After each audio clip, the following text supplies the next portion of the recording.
Bonsoir à tous, bienvenue dans cette émission événement Faire réussir la France sur BFM Business avec Christophe Jacubizine. Bonsoir Christophe. Bonsoir Edwige, bonsoir à tous. Pendant 2 heures en partenariat avec le MEDEF, nous allons passer au crible le programme des principaux candidats à l'élection présidentielle. Alors notre premier invité, c'est Jean-Luc Mélenchon, le candidat pour la France Insoumise. Bonsoir Jean-Luc Mélenchon. Bonsoir. Merci d'être avec nous. Bonsoir Jean-Luc Mélenchon. Nous allons donc détailler vos propositions économiques et en débattre avec 7 chefs d'entreprise qui viennent d'Occitanie, des Hauts-de-France, de Bourgogne-Franche-Comté, de la région parisienne, de Corse et d'Auvergne-Rhône-Alpes. Des chefs d'entreprise qui sont aussi pour la plupart engagés dans les structures de direction locale ou nationale du MEDEF. Voici donc vos interlocuteurs pour cette soirée, Jean-Luc Mélenchon. Yann Orpin est un entrepreneur des Hauts-de-France. Il a 250 employés dans le domaine de la propreté. Il réalise un chiffre d'affaires de 6 millions d'euros. Quelque chose me dit qu'il vous interpellera sur le SMIC à 1 400 € et les 32 heures de travail. Ensuite, c'est Pascal Sebil qui est président de la société Otexi. Alors, elle est dans la robinetterie industrielle. On est vraiment dans l'industrie, ce qui manque à la France. Elle fabrique tout en France, monsieur Mélenchon. Vous pourrez la féliciter tout à l'heure, mais par contre, elle exporte partout, et notamment en Irak et en Iran. Et en Asie, Romain de Tellier est pour sa part PDG d'Arc Industrie. Il a racheté des tôleries, figurez-vous, et il produit en Isère. Il a aujourd'hui 33 salariés pour 6 millions d'euros de chiffre d'affaires. Ensuite, c'est Paola Fabiani qui est fondatrice de Wiscom. Elle gère des centres d'appel. Elle est en plein cœur de Paris et, fort logiquement, elle est Corse. Donc, elle est aussi installée en Corse.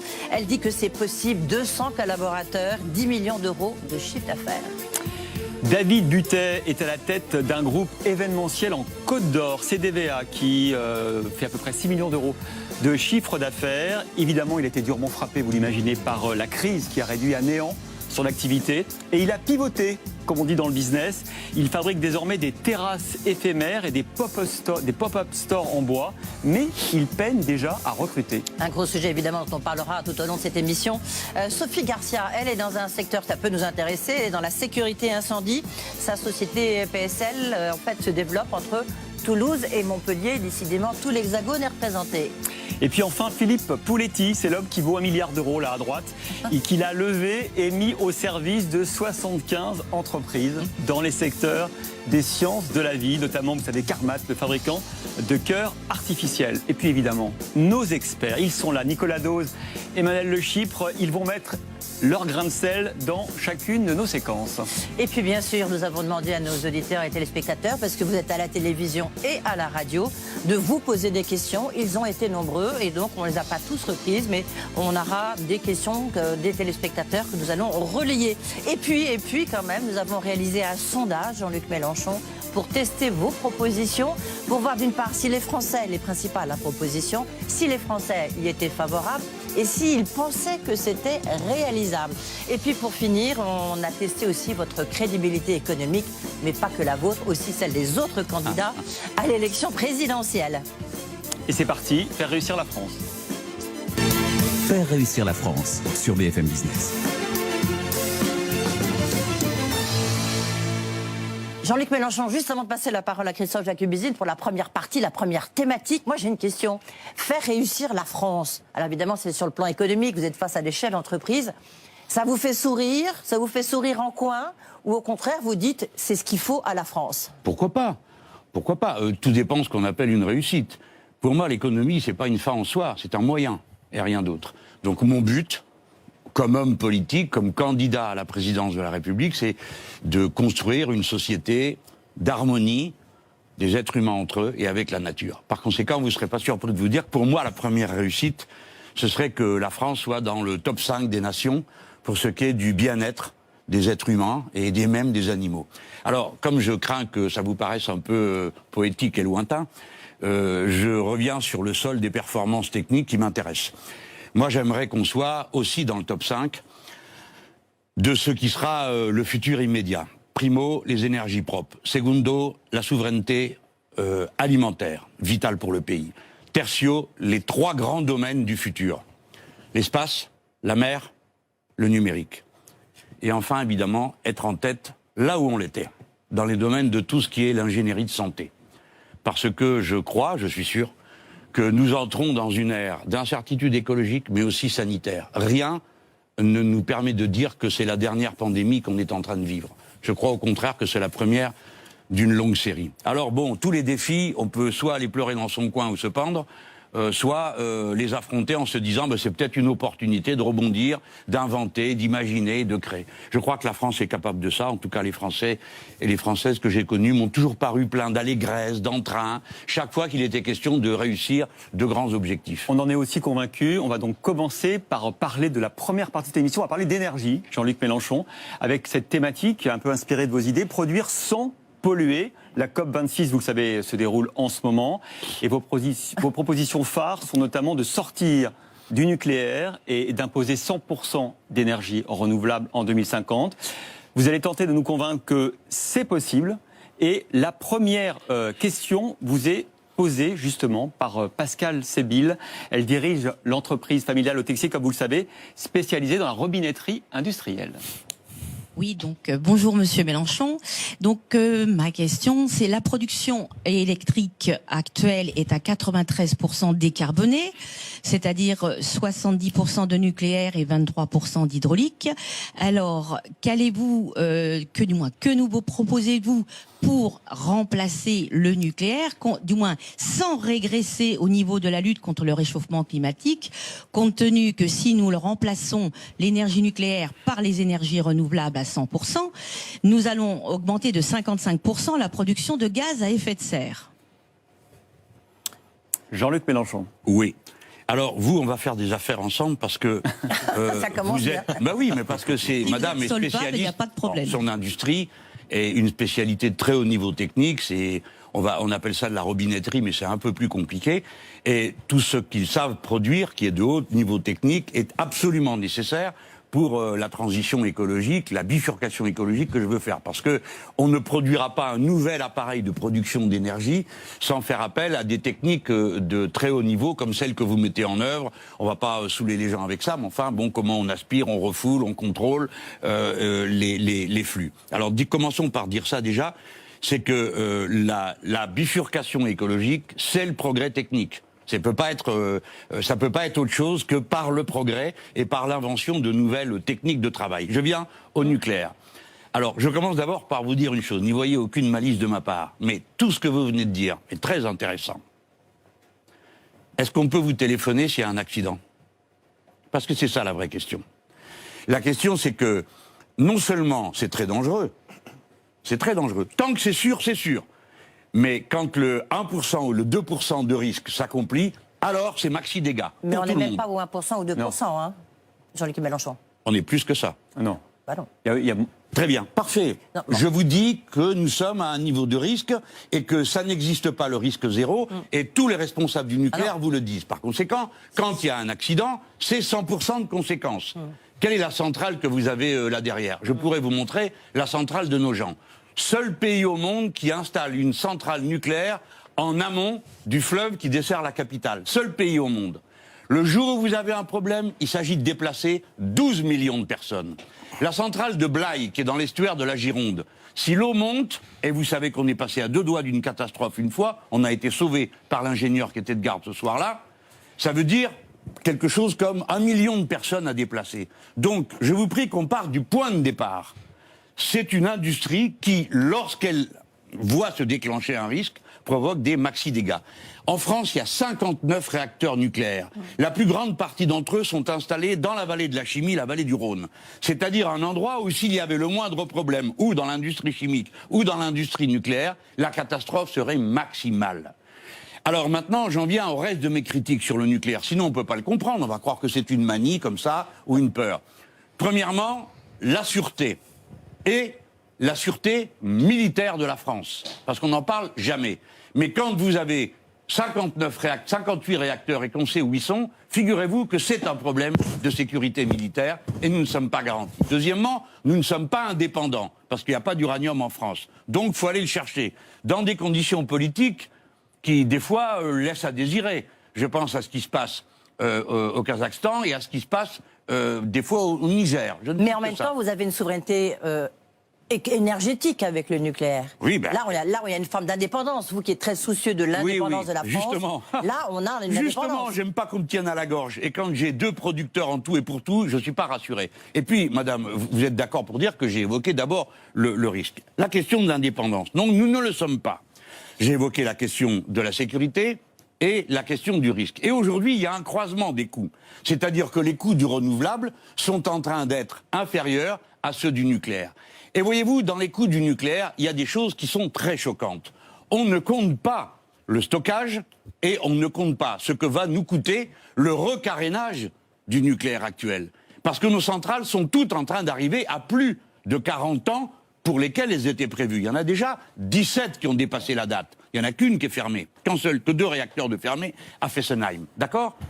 Et pour recaréner, c'est 150 milliards. Alors choisissez. Ouais. Vous mettez 150 milliards dans le recarénage du nucléaire ou vous les mettez dans les énergies Ce ne sont pas renouvelables. les chiffres. C'est un Non, choix. mais c'est pas les chiffres qui sont donnés. On va pas faire des batailles de chiffres, Jean-Luc Mélenchon, pendant 2 heures.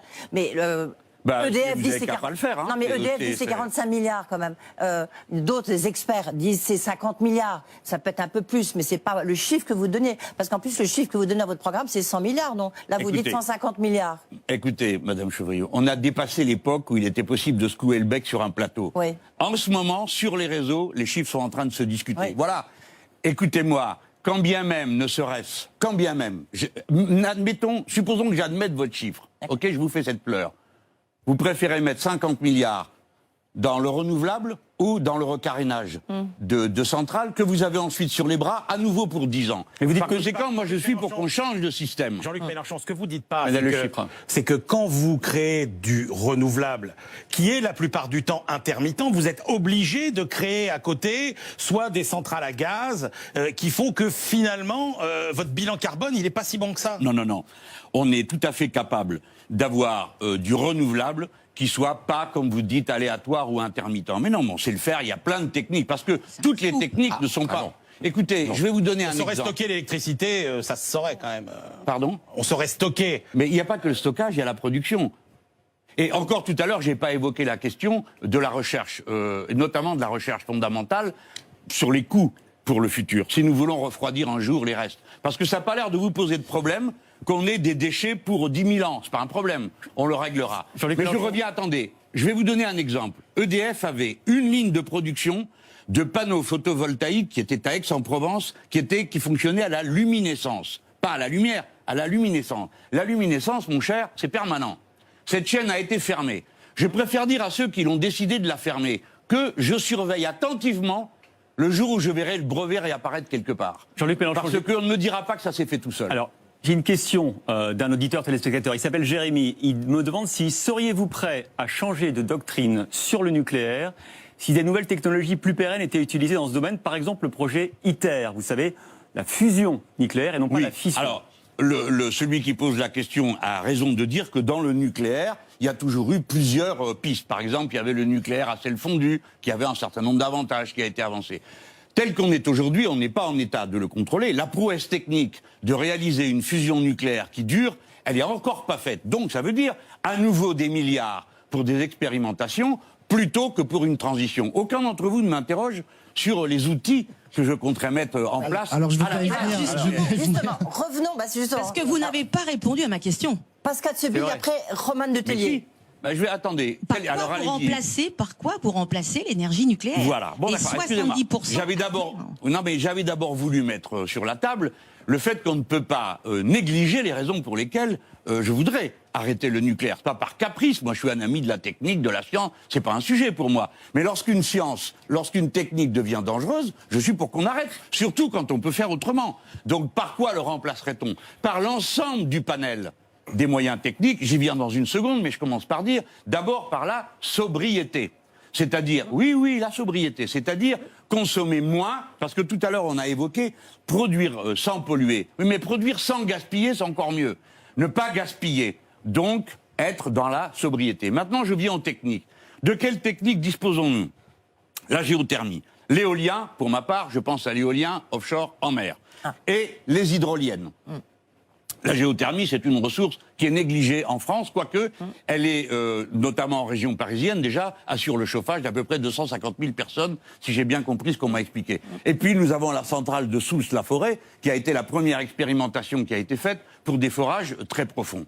Je mets ça de côté et je viens sur ce qui, à mes yeux, est le plus important, ce sont les hydroliennes. Alors, hydrolienne, c'est un grand mot, et tout le monde me dit, ah oui, mais le rat Blanchard. Alors oui, le rat Blanchard, c'est là-bas dans la Manche. Il n'y en a qu'un d'Ara Blanchard, c'est pas de ça dont je vous parle, moi. C'est une technique merveilleuse, hein. Cette machine se prend des pierres de 5 kilos sans blêmir, ça doit vous dire quelque chose à vous qui êtes dans la métallurgie, et c'est vraiment un exploit. Mais les hydroliennes, il y en avait 100 000 dans ce pays, c'était les moulins.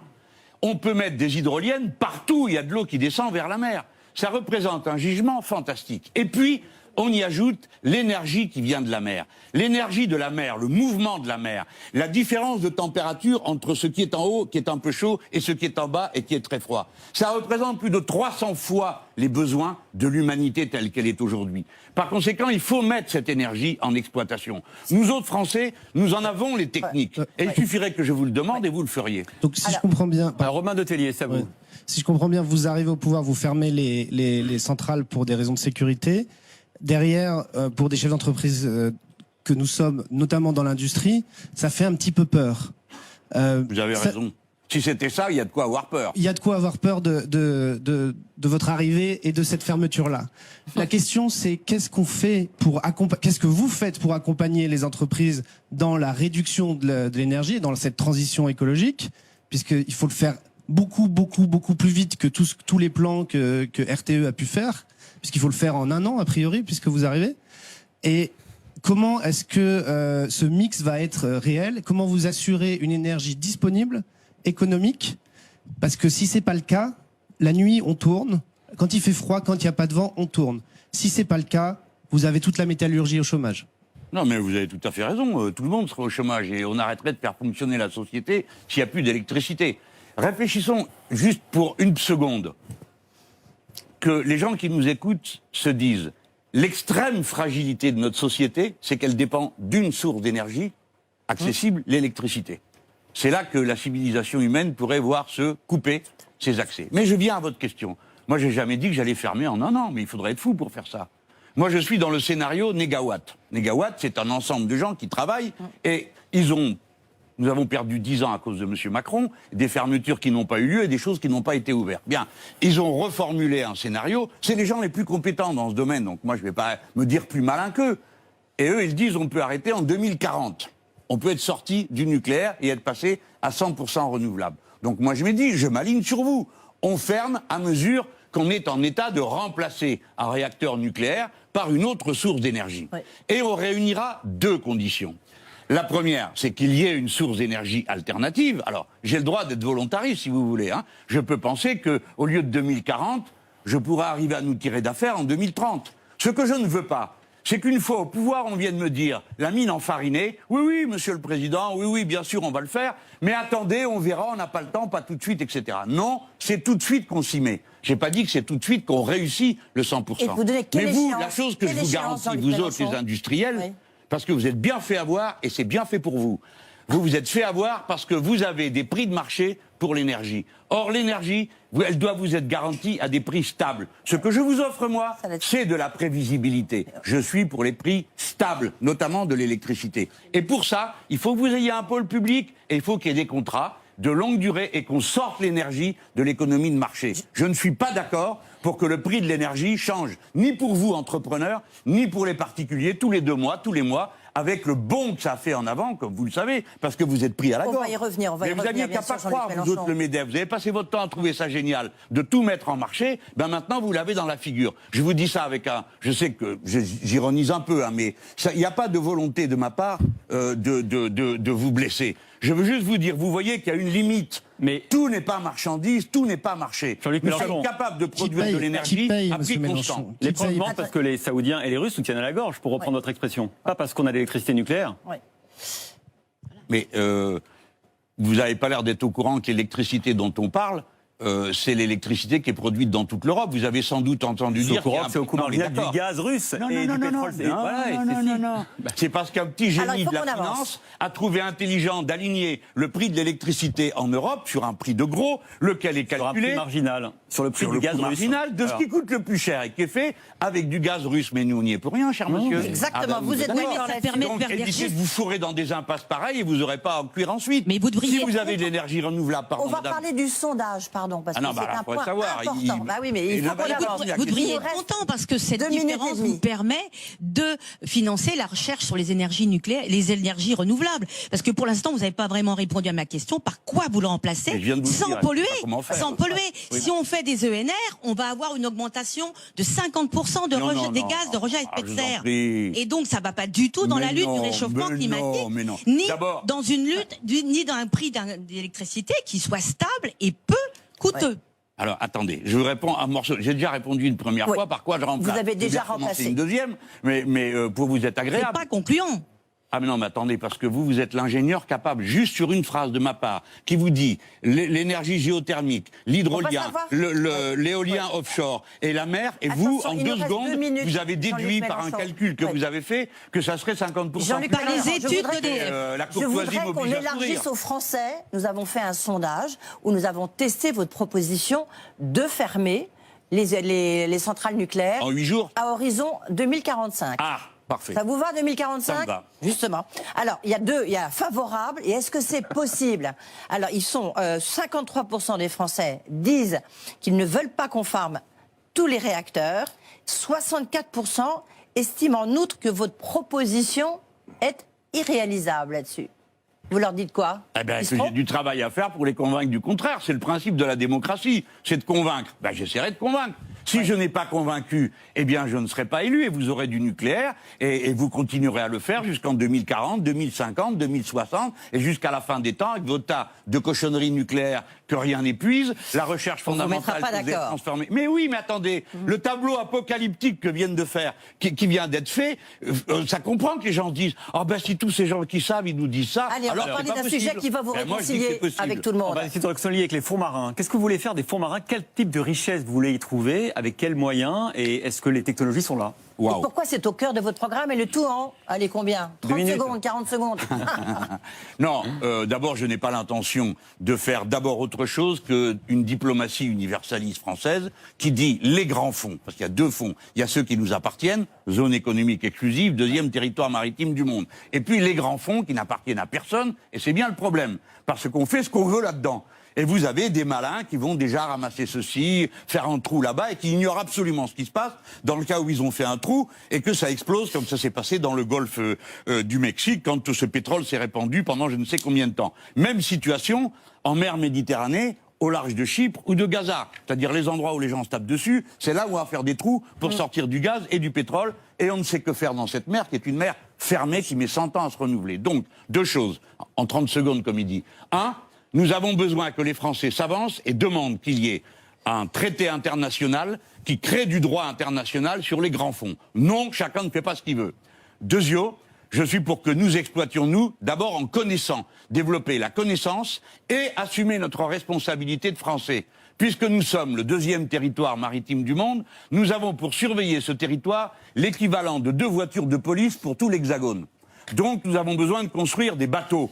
Nous avons besoin d'installations. Tout à l'heure, je vous ai parlé d'installer de l'éolien offshore. Je vous ai parlé de l'exploitation du froid et du chaud de la mer. Tout ça, c'est des bateaux de service. Nous devons développer une industrie de construction navale extrêmement puissante. Ça tombe bien, on a les chantiers en France. On a celui de Saint-Nazaire, on a le chantier Piriou, on en a un autre de l'autre côté vers Allez. la Manche. Donc Ouais. on a les moyens. Est-ce que les techniques existent? Je vais à toute vitesse. Excusez-moi de ce débit de mitraillette. Oui, les techniques existent. Et celles qui n'existent pas, nous allons les mettre au point. Parce que les Français sont capables de le faire. Et tout à l'heure, vous entendrez monsieur qui a 1 milliard, qui va vous expliquer Monsieur comment politique, il vous il est trouvera capable de vous dire... la solution. Mais bien c'est sûr, son vous avez boulot raison, de absolument. trouver les gens C'est qui sont son boulot. capables de le faire. Et quand avez je tout dirai à fait à ce raison. monsieur avec son fonds de pension, écoutez, moi j'ai besoin que vous arriviez à me sortir la boîte qui est Allez, capable pour d'exploiter conclure. le chaud et le froid, il trouvera. Il n'a vous pas de fonds de inquiétez pension, pas. mais si vous l'autorisez, il sera très content. On en parlera tout à l'heure. On en parlera tout à l'heure. Allez, on conclut. Emmanuel Le Chypre. Bah oui, moi je voulais quand même revenir sur le nucléaire, mais pas sur la partie scientifique, parce que c'est intranchable. Mais il y a quelque chose qui me turlupine toujours chez vous, c'est cette capacité à proposer le contraire de tout ce que fait le monde entier.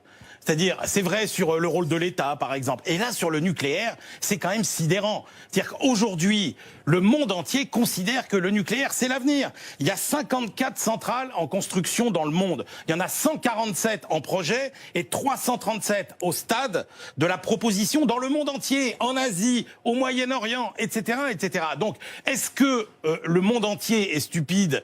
Est-ce que le monde entier est totalement inconscient des risques que représente le nucléaire? Vous voyez, je comprends pas pourquoi on serait les seuls à avoir raison. Oui, non, mais je comprends que quelqu'un comme vous, qui est un défenseur acharné et quotidien du système dans lequel nous vivons, trouve génial le bilan au niveau de la civilisation humaine, de la merveilleuse société que vous avez inventée. Il y a plus de plastique dans la mer bientôt que de poissons. Comment, monsieur Mélenchon, vous voulez arrêter le plastique? Il va y avoir... Oui, mais tout est comme ça. C'est pas le nucléaire. Tout a été gâché, tout a été saboté, la nature a été saccagée, et vous venez me dire, regardez, tout le monde est d'accord pour continuer comme des brins-zingues, non seulement à mettre des centrales partout, mais maintenant des plus petites. Vous voulez pas d'éoliennes, les gens? Non. Vous inquiétez pas, Macron va vous installer des mini-centrales nucléaires à votre porte. Qu'est-ce que vous allez être bien? C'est pas sérieux, mon cher.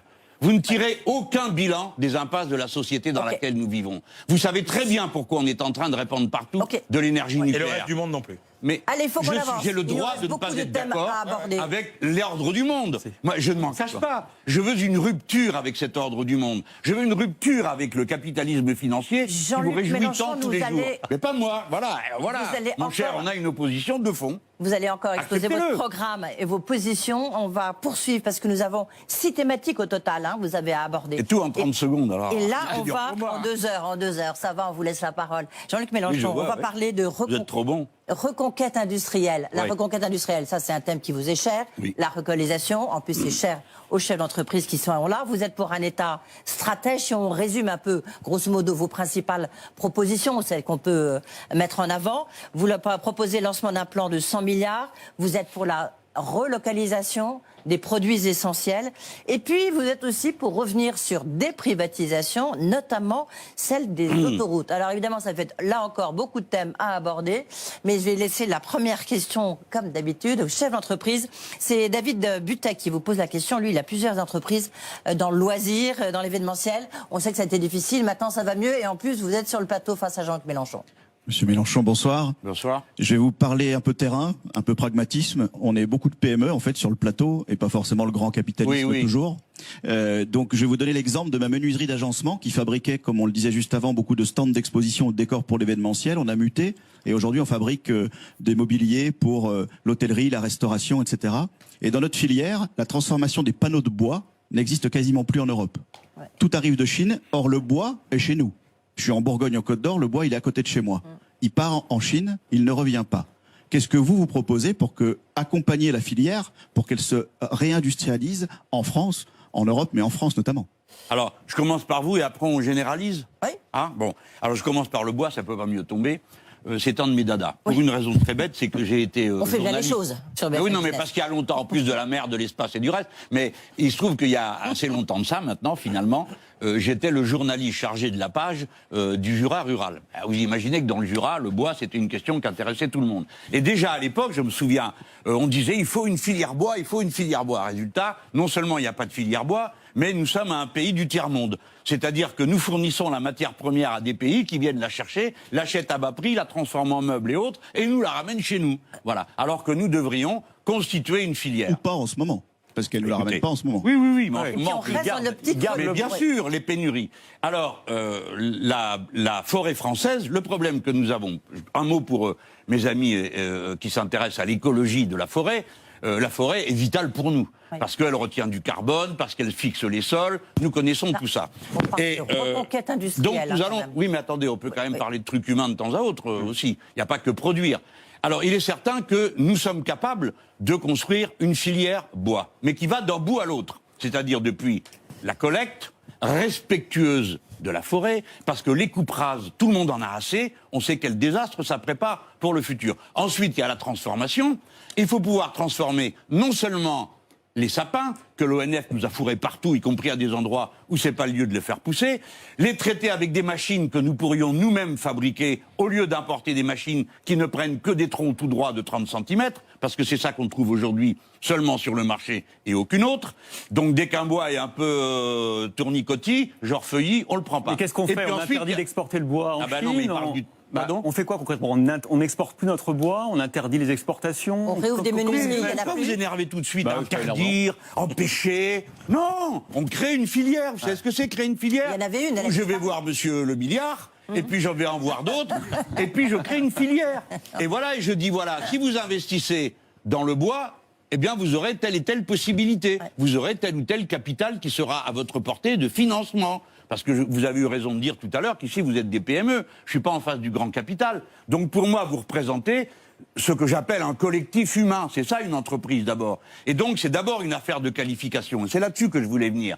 Pour que tout le rêve que je suis en train de vous raconter sur la filière bois fonctionne, faut que vous ayez des gens compétents. Parce que, vous savez, ça va très loin la filière bois. On peut construire une maison en bois et elle est plus résistante à l'incendie que le béton. Donc, et on sait le faire. On a les machines, on amène sur un camion la maison, elle est toute montée, on vous l'installe, en 2 mois c'est fait. Par conséquent, tout est là. Nous savons tout faire, à condition d'avoir les gens formés. Et là, c'est la place sur laquelle je vais vous saouler toute la soirée. La formation professionnelle, la qualification et donc le système public de formation professionnelle. À savoir les centres polytechniques auxquels je rêve, qui sont les lycées professionnels d'aujourd'hui, mais qui prendraient en charge du CAP, niveau numéro 1, première qualification, jusqu'à BTS, c'est-à-dire Bac plus 2. Au même endroit, ainsi que la reconnaissance, la validation des acquis de l'expérience et l'enseignement de transformation-récupération. Voilà ce que je réponds à ceux qui veulent qu'il y ait une filière bois. Ne vous payez pas de mots, les gens, surtout si vous êtes le MEDEF. Donnez un coup de main pour qu'on arrive à construire une filière bois, au lieu de, je dis pas que c'est votre cas, mais j'ai entendu un nombre considérable de gens jeter des grosses larmes et ensuite ne rien faire du tout de raisonnable pour construire cette filière. J'espère vous avoir répondu au ras du terrain, puisque je vous ai même donné la taille des machines qui traitent les bois. Jean-Luc Mélenchon, puisqu'on... Pardon? Je dis Monsieur Macron, l'ébéniste de la langue de bois. Monsieur Mélenchon, l'ébéniste de la langue de bois. Non, mais parce que Macron, j'étais d'accord. Allez, on avance. Et pourquoi, moi, la langue de bois? Pourquoi vous êtes méchante comme ça avec moi? C'était la langue de bois. Non, j'ai parlé, j'ai dit comme je vois les choses. On faisait un jeu de mots. Allez, on parle encore de relocalisation. J'ai compris, mais elle avait commencé par Macron, je trouvais ça sympa. C'était un petit.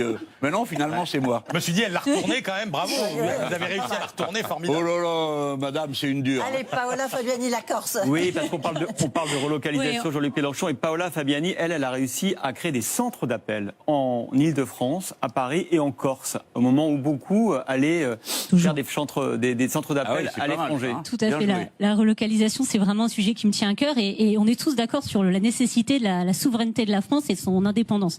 Et notamment au MEDEF, on a créé une commission souveraineté, donc c'est vraiment un enjeu majeur. Mais après, il y a trois points, 3 paradigmes, et j'aimerais savoir un peu par rapport à cela, comment vous faites.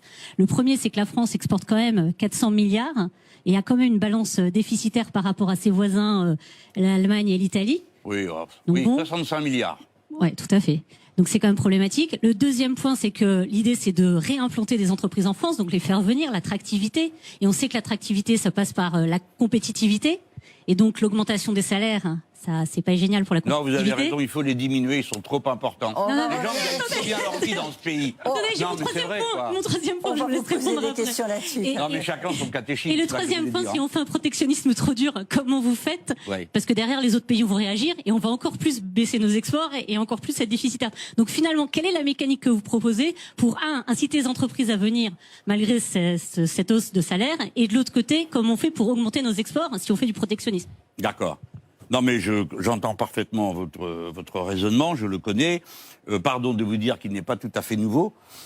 Pour moi, encore moins que pour un autre, vu compte tenu de mon âge, je l'ai entendu déjà depuis tant d'années, que je m'ébahis de voir le peu de résultats qu'on a obtenus avec ce type de discours. Bon, parce que tout est parti et tout a été pillé, tant et plus, dans ce pays. Non, mais c'est pas ça la question de Paola. Elle vous demande, elle vous demande quelle est la mécanique vertueuse. Oui.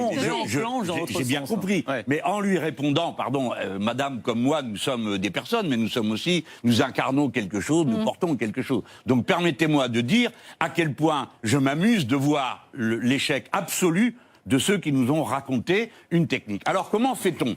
D'abord, commencez pas par dire que le pays n'est pas attractif. C'est le pays qui donne le plus d'aide de toute l'Europe aux entreprises. C'est le pays, c'est le pays qui bat les records de distribution de dividendes. C'est aussi le plus attractif, perçoit le plus d'impôts, donc c'est normal qu'il rende une partie de ce qu'il prend. Non, parce que vous comptez dans les impôts toutes sortes de services publics sans lesquels vous ne pouvez pas fonctionner. Parce que vous pouvez toujours essayer, si vous voulez, par exemple, de construire une usine et d'y aller avec une piste et pas une route, qu'il n'y ait pas d'électricité ou que... Non, soyons sérieux. C'est le pays où il y a le taux d'imposition le plus haut quand même. Hein, c'est le pays où il y a le taux d'imposition pour les entreprises le plus haut. Non, oui, mais d'accord, mais c'est aussi oui, mais c'est aussi le niveau de service public un des plus élevés du monde. Mais on parle entreprise, attractivité. Oui, mais alors, celles qui sont parties pour les faire revenir. Oui. Mais on peut discuter du thème de la compétitivité.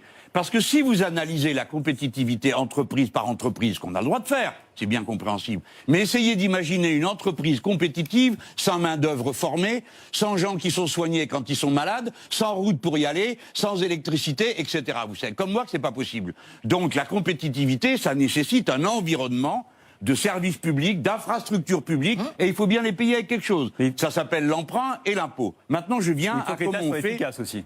Pardon ? Il faut que l'État soit efficace aussi. Il faut que le bilan de ce que l'État prend et ce qu'il rend soit efficace. Ah ben évidemment. Évidemment. Donc il faut éviter d'y mettre des pitres à la tête de gens qui ne savent pas manier l'État. Ça, c'est clair. Mais alors, je viens sur ce que vous disiez il y a un instant. Les mécanismes, je les vois de deux natures. D'abord, il y a le mécanisme, je réponds à votre hantise principale. Le mécanisme diplomatique. Il est clair que si j'arrivais demain en disant la France devient un pays protectionniste, il ne rentre plus une seule des choses qu'on sait faire tout seul. Premièrement, il nous manquerait plein de choses, parce qu'on ne sait plus tout faire, parce qu'on n'a pas les entreprises. Et deuxièmement, vous avez raison, les autres diraient si c'est comme ça, on en fait autant. Tout ça est tellement absurde que, mettons-le de côté, ça n'aura jamais lieu. Comment ferons-nous ? Moi, il y a un mot qui manquait dans la présentation qui a été fait de mes idées, c'est le mot planification. Je suis pour qu'on organise, on prévoit. On ne fera donc pas tout en même temps. Prenons un exemple. Nous allons reconstituer la filière de l'aluminium. Je veux être certain, nous avons la plus grosse production d'Europe, elle est chez nous à Dunkerque. Ensuite, il y a tous les ateliers qui font de la fonderie, etc. Je veux être certain que d'un bout à l'autre, nous sommes capables de produire en France l'aluminium dont nous avons besoin. Pourquoi ? Parce qu'on peut recycler l'aluminium à 85%. Par conséquent, c'est vraiment un des matériaux les plus nobles, les plus légers, les plus intéressants dont on puisse disposer. Par contre, ce que je ferai, thème par thème, je dirais, là, on bloque. C'est-à-dire que la lutte contre la délocalisation passe par du protectionnisme, mais du protectionnisme sélectif et solidaire. Mettons, mettons que l'aluminium nous vienne, du Vietnam, c'est pas le cas, mais disons que ce soit ça. Alors on irait voir, et on dirait, écoutez, nous on peut plus parce qu'on veut fabriquer nous-mêmes, et on est en train de le fabriquer. Donc on prend plus le vôtre. Qu'est-ce qu'on peut discuter ? C'est pourquoi je parle de protectionnisme solidaire, qui est une expression bizarre, mais qui veut dire négocier, rediscuter. Je ne suis pas d'accord avec le système des frontières ouvertes, et ensuite le marché fait le ménage. Parce que le ménage, on le connaît. On a compris le message. Une question très rapide. Oui. Mais attendez, je peux encore dire un exemple concret. Il nous reste 2 minutes, vous voyez, ça passe vite. Bon, allons-y. Cette question d'actualité sur ce contrat de pull pour les militaires perdus par Regain, confiés à l'armée, à d'autres entreprises. On s'aperçoit que certains des sous-traitants produisent peut-être en Afrique du Nord. Est-ce que, alors c'est un vieux contrat, ça date d'il y a 12 mois, mais on s'en aperçoit maintenant parce qu'Arnaud Montebourg en a parlé. Est-ce que c'est le type de contrat qu'il faut stopper quand on est au gouvernement ? Ça dépend de quoi on parle. Si c'est quand c'est l'armée et les choses qui sont de souveraineté, on comprend qu'on se le réserve. Non, mais laissez-moi aller sur une idée plus générale que de prendre un pull qui est fabriqué en Tunisie pour l'armée. C'est vous qui avez lancé le débat. D'accord, mais peut-être bien. Non, c'est vous qui avez lancé le débat et j'essaye de répondre sur des choses concrètes. Je vous ai répondu à la question de qu'est-ce qui se passerait avec les partenaires. Après, il y a les mécanismes de dissuasion de la délocalisation. J'en vois 2. Le premier, c'est si vous m'achetez, vous, monsieur Millard, vous êtes, mais c'est un gringo qui vient et qui achète une entreprise française. Et puis tout d'un coup, il décide de repartir et il embarque les brevets. Moi, ce que je dis, c'est la chose suivante. Quand un brevet est d'origine française, il ne part pas avec le propriétaire de l'entreprise. Je le bloque en France. On a demandé à Éric Coquerel, qui est un de nos commissaires à la Commission des affaires financières, de préparer une proposition de loi dans ce sens. Donc ce sont des méthodes de dissuasion. Je termine, j'en ai plus qu'une. Mais ceux qui sont déjà... Deuxièmement, je m'oppose absolument aux délocalisations en Europe. Parce que les délocalisations en Europe sont des délocalisations de mauvaise foi, malveillantes, qui ont été délibérément voulues par M. Barroso il y a bien longtemps, comme un moyen pour les pays qui n'avaient pas d'équipement, à qui on ne donnerait pas d'argent, de se payer sur la dette, c'est-à-dire sur nous. Juste un point, très bien. Imaginons, mais comment vous faites pour faire revenir, et là vous n'avez pas répondu au point, ceux qui sont déjà partis pour des questions de bas coût ? Eh bien, écoutez, moi, je fais le pari qu'ils reviendront. Et bien sûr. Mais, bien sûr. Mais s'ils veulent pas, ben au revoir, on se passera d'eux. Oui, oui, madame. Non, mais ils sont pas indispensables. On va pas se traîner à leurs pieds, à baisser les cotisations sociales et puis soigner les gens, ouvrir les frontières en grand pour une poignée de gens qui n'ont même pas l'amour de la patrie. Donc, s'ils ne veulent pas produire, eh ben d'autres produiront. Et nous les accueillerons très bien, très généreusement, avec beaucoup de bonne volonté. Mais je ne ferai pas la politique qui convient aux voyous. Allez. Voilà. Ceux qui n'aiment pas la France emmènent leur patrie à la semaine de leur godasse et nous trouverons des gens pour les remplacer. C'est la raison pour laquelle j'ai déjà prévenu depuis le début. L'impôt que nous ferons, ce sera un impôt universel. On y arrive. Tout le monde paiera. On y arrive juste après, justement. Allez, Nicolas on y Dose. arrive. Vous voyez, quel Alors, enchaînement. écoutez, Jean-Luc Mélenchon, vous m'avez fasciné, parce que je ne savais pas que vous étiez un spécialiste des forêts. Et là, je dois reconnaître que j'ai été Vous bluffé. n'avez pas tout vu, je peux aussi parler de moutons, de tout. Oui, mais Tout ça veut dire m'intéresse dans la que bon, vie. si éventuellement ça se passe mal pour l'Élysée, vous pourrez briguer la présidence de l'ONF, ça se passera très bien. Non, j'ai autre chose Mais à faire. bon, Edwige Chevrillon, on l'avait évoqué en introduction, la reconquête industrielle passe par un vaste plan d'investissement public, 100 milliards d'euros si ma mémoire est bonne. Il y a aussi des projets de nationalisation. Je me demande Les comment vous autoroutes. financez tout ça, et j'ai cru comprendre en vous écoutant que c'était par la dette et par l'impôt. Est-ce que j'ai bien compris? Oui, c'est pas très important. Ah ben ça me semble Non. relativement important. On en parlera après Non, sur la dette. Ah, Donc Non, ça tombe bien. mais vous avez le droit, on a le droit de réagir autrement. Moi, plus personne maintenant n'est en état de dire que tout ça coûte trop cher, parce que quand je suis venu vous voir il y a 5 ans, sur ces mêmes plateaux, et que je vous annonçais 100 milliards, vous vous évanouissiez. Là-dessus, Monsieur Macron en a trouvé 2 fois plus, sans que ça vous pose problème. À amener la dette à 120%, 110 maintenant, du PIB du pays, personne n'est mort, on est tous toujours là. Par conséquent, il y a un registre et un violon qu'il faut plus me jouer. Et en tout cas, moi, je n'y ai jamais cru. Et ce qui compte, c'est dans quoi vous investissez. D'accord, donc la dette n'est pas un problème. La dette n'est pas un problème D'accord. quand c'est de l'investissement productif. Quand vous avez 1 euro d'argent public, qui est le premier investisseur de ce pays? Qui?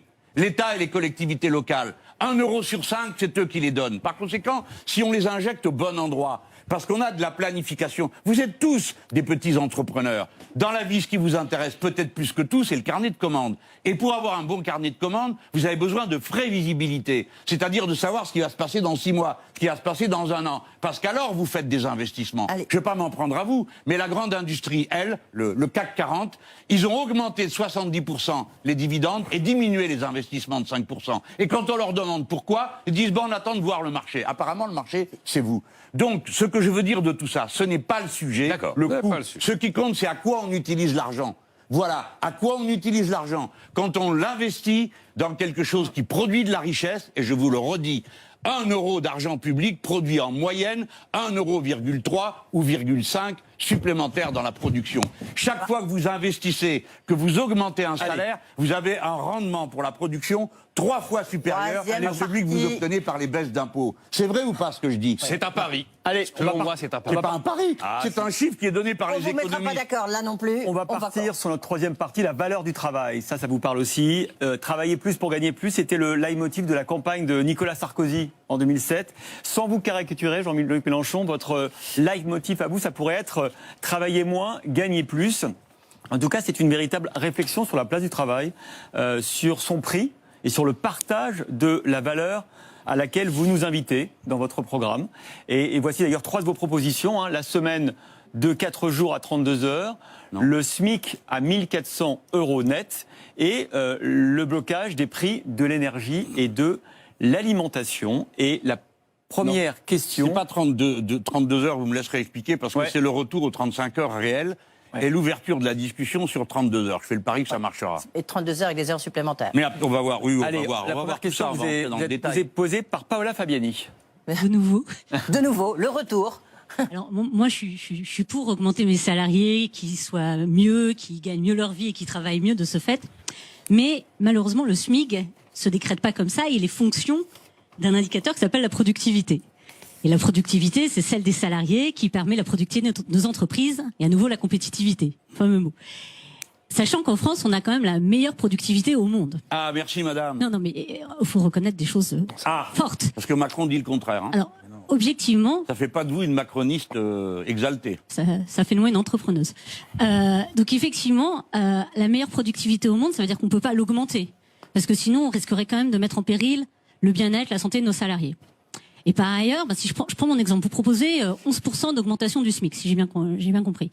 11% d'augmentation du SMIC, on sait que ça s'arrête pas au SMIC. Ça touche quasiment toute la masse salariale, parce que par effet de ricochet, les différents salaires, alors pas les plus hauts, mais les différents salaires vont être augmentés. C'est d'ailleurs ce que j'ai en vue. Oui, donc ça va faire, on va dire, allez. 10% d'augmentation de la masse salariale. Ouais. D'accord. Alors moi, j'ai deux points. Moi, je suis un centre d'appel, j'ai réussi, je pense, à relocaliser à Paris, en Corse, comme on l'a cité. Je suis en concurrence face à des centres d'appel qui sont au Maroc, en Tunisie, à Madagascar. Alors j'ai deux solutions par rapport à ce que vous faites. La première, c'est de dire à mes clients, je vous augmente de 10%. Je pense que là, il y a 80%, ils vont partir spontanément ailleurs. La deuxième, c'est que je prends sur ma marge. Le problème, c'est que je suis dans une activité de service qui est basée essentiellement sur l'humain, donc le salaire.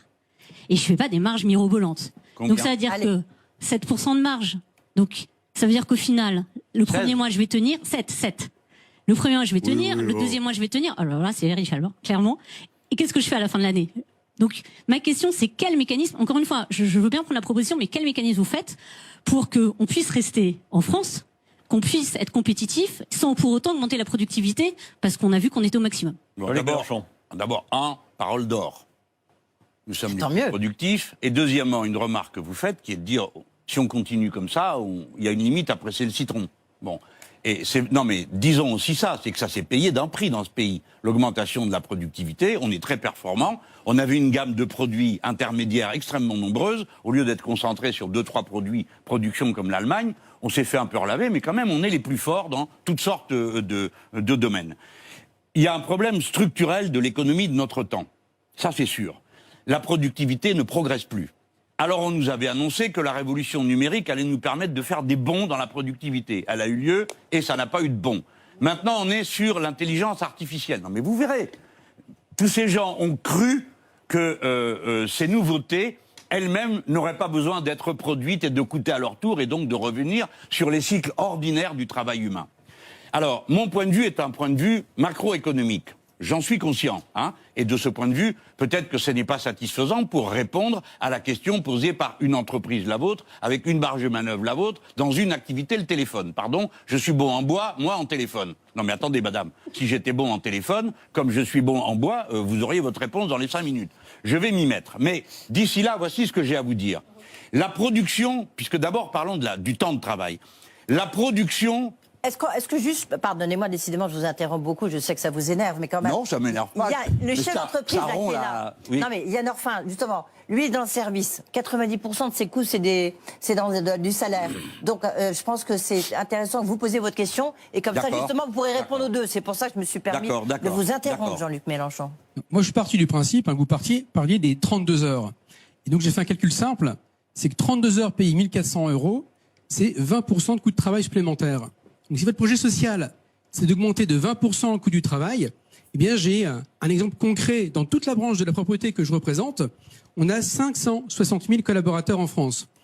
Votre proposition détruirait des dizaines de milliers d'entreprises et détruirait 400 000 emplois dans une seule branche de service. Toutes les branches de service seraient concernées. Et quand une boîte dépose le bilan, c'est deux autres qui suivent. Et ma question est simple. Si vous détruisez toutes les entreprises, en tant que président, comment allez-vous faire pour présider un pays sans aucune entreprise, et donc sans fiscalité? Bon, alors je vais prendre... ça vient de tous les côtés. Je vais vous dire une chose, monsieur, j'en crois pas un mot. De ce que je vous dis là écoutez, on a 3% de marge nette. Vous faites 3%, vous augmentez de 20%, ça fait 17. J'ai compris, merci, j'ai compris. Mais ce que je veux vous dire, c'est que le tableau d'apocalypse que vous faites n'aura jamais lieu. Pourquoi? Parce que je ne crois pas qu'à partir du moment... où je serai là, les gens diront, eh bien, puisque c'est comme ça, on ferme notre entreprise, c'est ce que vous diriez vous, parce que ce type me menace, et donc, toutes les entreprises vont rester sales. Vous croyez que les entrepreneurs vont dire, puisque M. Mélenchon est là, et puisqu'il a prévu de le faire, dorénavant, on ne balaye plus, on ne nettoie plus, on ne lave plus. Non, mais on ne pourra pas payer, on ne pourra plus payer les collaborateurs. Laissez-moi terminer. Vous n'êtes pas seul au monde, vous avez des clients, non? Justement, je ne peux pas les augmenter, les clients, parce que vos clients, les salaires. Vos clients n'accepteront pas une hausse du nettoyage et ils nettoieront eux-mêmes. Ils donneront des balais, des seaux aux employés qui commenceront la journée en nettoyant. Alors, écoutez, n'inventez pas des tableaux d'apocalypse. Et je n'invente rien. Toutes les entreprises qui augmentent de 20% la masse salariale, et encore, j'ai... Non, mais j'ai pas fini de vous dire... Pardon. Mais monsieur, je vous ai fait ma réponse. Vous avez le droit de dire que vous allez fermer. Très bien, la France entière vous entend. à ce moment, c'est tout, et elle sait que vous allez fermer votre entreprise. Non, mais tout le très service bien. de France, monsieur Mélenchon. Oui, non, vous parlez bien pas sûr pour que toutes si. les entreprises de France. 20% Parce que de moi, plus. je ne crois pas que les entreprises de France vont décider à partir du moment où vous fermez votre boîte que les gens que vous C'est servez... pas la mienne, toutes les boîtes de service. Non. On est sur 3% de marge. Mais laissez Bien sûr, terminer. monsieur Mélenchon. Oui, d'accord. Donc, il n'y aura plus d'entreprises de service. Nous avons tous compris qu'il n'y aura plus d'entreprises de service. Je voudrais venir à la macroéconomie pour répondre au cas précis. D'abord, je redis, je ne crois pas que parce que les coûts augmenteront, les entreprises accepteront de vivre dans la saleté. Donc, vous augmenterez vos prix et les entreprises paieront plus cher le nettoyage de leurs locaux. Et si elles ne le payent pas, elles vivront dans la crasse. Ne me dites pas le contraire. Mais je viens sur la macroéconomie. Dans la vraie vie, les entreprises ne pourront pas supporter. Très bien, nous avons compris. Vous avez dit que vous ne supporterez pas, donc vous fermez. Alors on a posé la question aux Français. On a posé la question, ça va peut-être vous mettre d'accord, je ne sais pas. Non. On a posé la question aux Français sur l'augmentation du SMIC, donc à 1 400 €, c'est ce que vous proposez net par mois. Il y en a 79% qui disent qu'ils y sont favorables, 66% qui pensent que c'est réalisable. En revanche, sur le temps de travail, là c'est intéressant parce qu'il y a peut-être l'expérience des 35 heures. Quand on demande aux Français s'ils sont pour la réduction du temps de travail progressive à 32 heures par semaine, 57% n'y sont pas favorables et 61% pensent même que c'est irréalisable. Donc en fait, autant sur les salaires, et on parle du pouvoir d'achat, il y a évidemment une sensibilité particulière en ce moment, autant sur le temps de travail, vu peut-être le contexte européen, il considère que c'est pas raisonnable. Oui. D'abord, je commence par dire, il faut quand même que je réponde à la question telle qu'elle était posée au départ, parce que là, on part d'un côté, de l'autre. Je me vois au passage attribuer les 32 heures par la loi, tout ça, c'est pas ma ligne politique. Mais sur les sondages, non plus, on n'est pas d'accord, parce que nous en avons fait faire un, et les gens étaient massivement en faveur de la diminution du temps de travail. C'est là que je veux vous intéresser. Sondage est là, sérieux. Vous traitez Harris Interactive de mauvais. C'est pas moi qui ai fait le sondage, c'est eux. Alors bon, si vous méprisez les entreprises de service, il n'y a pas que monsieur qui va fermer. Bon, alors j'en viens à ce que je vous disais. Essayons de réfléchir ensemble. Après tout, on peut avoir des oppositions, mais aussi des réflexions communes sur la civilisation dans laquelle nous vivons. Le temps de travail a été diminué au total dans le XXe siècle par 2, divisé par 2. Et pas par générosité, croyez-moi. Et pendant ce temps, la richesse produite, on ne va pas discuter de savoir ce qu'est une richesse, mais la masse de ce qui a été produit en service comme en bien a été multipliée par 50. C'est-à-dire c'est énorme. On a besoin de moins de temps de travail pour produire davantage de choses. Donc, la question qui se pose, c'est comment on répartit l'économie de temps de travail qui est possible grâce aux machines et à la mécanisation contemporaine, et qui sera encore plus grande avec l'intelligence artificielle. Vous avez 2 manières de répartir. L'une par le chômage, donc des tas de gens ne font plus rien, et les autres bossent comme des fous toute la journée. C'est la raison pour laquelle, d'un point de vue macroéconomique, je suis pour qu'on partage et que le temps qui a été gagné pour la production soit réparti de manière à ce que nous travaillons tous, car ma ligne politique, c'est tout le monde au boulot. Tous pour travailler mieux. Parce que quand vous avez des salariés qui vivent mieux leurs conditions de travail, la productivité et le bien-être au travail augmentent. J'achève en vous disant que attendez au moins que vous connaissiez ma position politique pour de bon. Je suis pour le retour aux 35 heures réelles. Pourquoi elles ne sont plus réelles aujourd'hui? C'est toujours dans la loi. Mais comme la première heure supplémentaire, vous pouvez ne la payer que 10%, ça vous fait un coût, mais ce n'est que 10%. Autrefois, c'était beaucoup plus. Donc, je veux rétablir une hiérarchie du paiement des heures supplémentaires telle que 35 heures soit un véritable verrou et une incitation à embaucher. On a compris. Nicolas J'ajoute que je ne suis pas surpris que les gens disent que ce n'est pas possible. Lorsque j'étais jeune homme et que je diffusais le programme commun, on m'expliquait déjà que 39 heures, c'était vraiment impossible. Et Nicolas, vous savez aussi bien que moi que c'est le temps de travail réel moyen aujourd'hui. Nicolas, Jean-Luc Mélenchon, vous êtes sérieux quand vous pensez qu'on peut travailler moins et gagner plus? Parce que si vous êtes sérieux en pensant ça, pourquoi pas 1 600 € net et 28 heures par semaine? Pourquoi s'arrêter en si bon chemin? Mais vous avez raison. Ben oui. Parce que simplement on réfléchit, ce qui est possible aussi dans notre camp. Ça peut arriver. Il n'y a pas que vous, parce que non, mais vous, on sait, comme vous êtes journaliste, vous avez la science infuse. Bien sûr. Mais nous, on a aussi des économistes. Ne soyez pas méprisants. Je ne suis pas méprisant. Si vous l'êtes. Non. Ah non. Nous aussi, nous réfléchissons. Nous aussi, nous avons des experts. Nous aussi, nous avons des patrons qui sont dans notre camp, figurez-vous, insoumis. Donc on sait très bien comment on s'y prend. On dit là, il y a ce qu'on peut faire aujourd'hui. Et moi, je ne suis pas partisan de mettre en choc un ramponneau sur l'économie tel que tout le monde a le souffle coupé, comme a dit monsieur tout à l'heure, a dit moi si c'est ça j'arrête tout. Non, il n'arrêtera pas, il le sait aussi bien que moi. Donc oui, je suis sérieux. Et je voudrais vous dire que la répartition entre capital et travail, c'est-à-dire entre dividendes et salaires, dans ce pays, je parle bien des dividendes. Alors, évidemment, on a l'habitude de me mettre en face de moi des petits patrons qui tirent la langue, qui se payent pas tant que ça, soit dit par parenthèse. On va parler bien des moins dividendes. que certains journalistes, Jean-Luc pardon. Mélenchon, on va parler Bien des moins que dividendes. certains journalistes, parce qu'il y en a un parmi vous qui gagne 30 000 € par mois. Alors, qui lève la main. Bah d'accord, mais il y en a ici. Alors, vous voyez... Tu gagnes 30 000 € par mois. Non, mais vous non plus. Ah, nous, on n'est pas du bon côté de la barrière des gens. Non, mais c'est pour vous dire, les Jean-Luc amis, Mélenchon, restez que- des petits sérieux, patrons non plus. on continue. on me met en face de moi. On me met en face de moi des petits patrons. C'est comme dans attendez, l'agriculture. excusez-moi. On nous met devant les petits Merci. paysans et on dit Non, débrouillez-vous mais avec Jean-Luc eux. Mélenchon, On n'est excusez-moi, pas des mais petits patrons. C'est des petits cette patrons. posture, Alors, cette posture qui consiste à 3 000 imaginer qu'on €, va hein, des pouvoir petits patrons. travailler C'est moins ça. et gagner plus, Oui. je ne comprends pas si elle est réaliste que vous n'ayez pas été élu 2 fois déjà. Bon. Non, mais c'est pas ça. Attendez.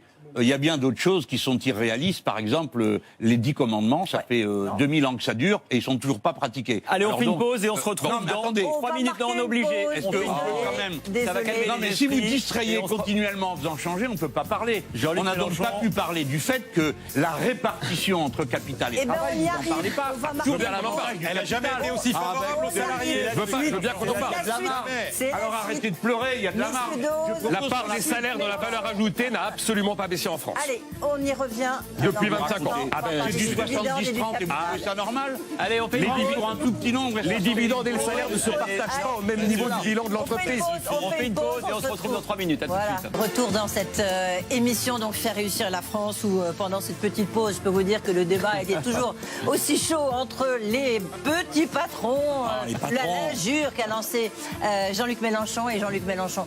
Il nous reste encore 3 thématiques à aborder, Jean-Luc Mélenchon. C'est vous dire s'il faut aller vite et désolé de vous presser un peu, mais il y a beaucoup de questions et il y a beaucoup d'attentes. Vous avez pu le remarquer de la part des chefs d'entreprise qui sont avec nous. Là, c'est la thématique faire payer les entreprises. Parce que vous dites qu'il faut rétablir l'ISF, augmenter la fiscalité des grands groupes, revenir sur les cadeaux aux entreprises, notamment les impôts de production, j'imagine, et supprimer la flat tax, vous savez, c'est prélèvement forfaitaire unique. Donc on voit qu'il y a beaucoup de questions. Et puis mettre au pas la finance, mais ça on en parlera si on a le temps. Je propose que ça soit les chefs d'entreprise, puisqu'eux aussi, ils ont vraiment envie de vous répondre et de vous interpeller, qui vous posent la question. D'abord, c'est Sophie Garcia qui vous pose donc la première question sur cette fiscalité. Bonjour Monsieur Mélenchon, et ravi d'avoir cet échange avec vous en tout cas. Concernant la fiscalité des entreprises, alors c'est vrai que on a toujours ce souci, désolé de le dire et redire, que nous sommes champions du monde en matière de prélèvement obligatoire dans notre pays et pour les entreprises. Alors, quand on parle de verser des dividendes, de verser des cadeaux aux entreprises, tout ça, je veux dire, ça nous heurte un peu beaucoup. Est-ce que, 2 questions très rapides, est-ce que les niches fiscales, vous les considérez comme des cadeaux aux entreprises, pour des entreprises, encore une fois, qui sont déjà étouffées par le poids de l'impôt? Et est-ce que les dividendes, vous imaginez également que c'est un cadeau, alors qu'on sait aujourd'hui que on a aussi des salariés, et heureusement, et j'en ai chez moi, qui perçoivent des dividendes, 2,6 millions de salariés, et puis que c'est uniquement une petite partie, et pour rémunérer quand même quelque chose qui est important, c'est l'investissement, la finance, qui est dans les entreprises qui nous permettent de vivre, monsieur de Mélenchon. Jean-Luc Mélenchon. Alors, d'abord, permettez-moi de piquer un petit peu.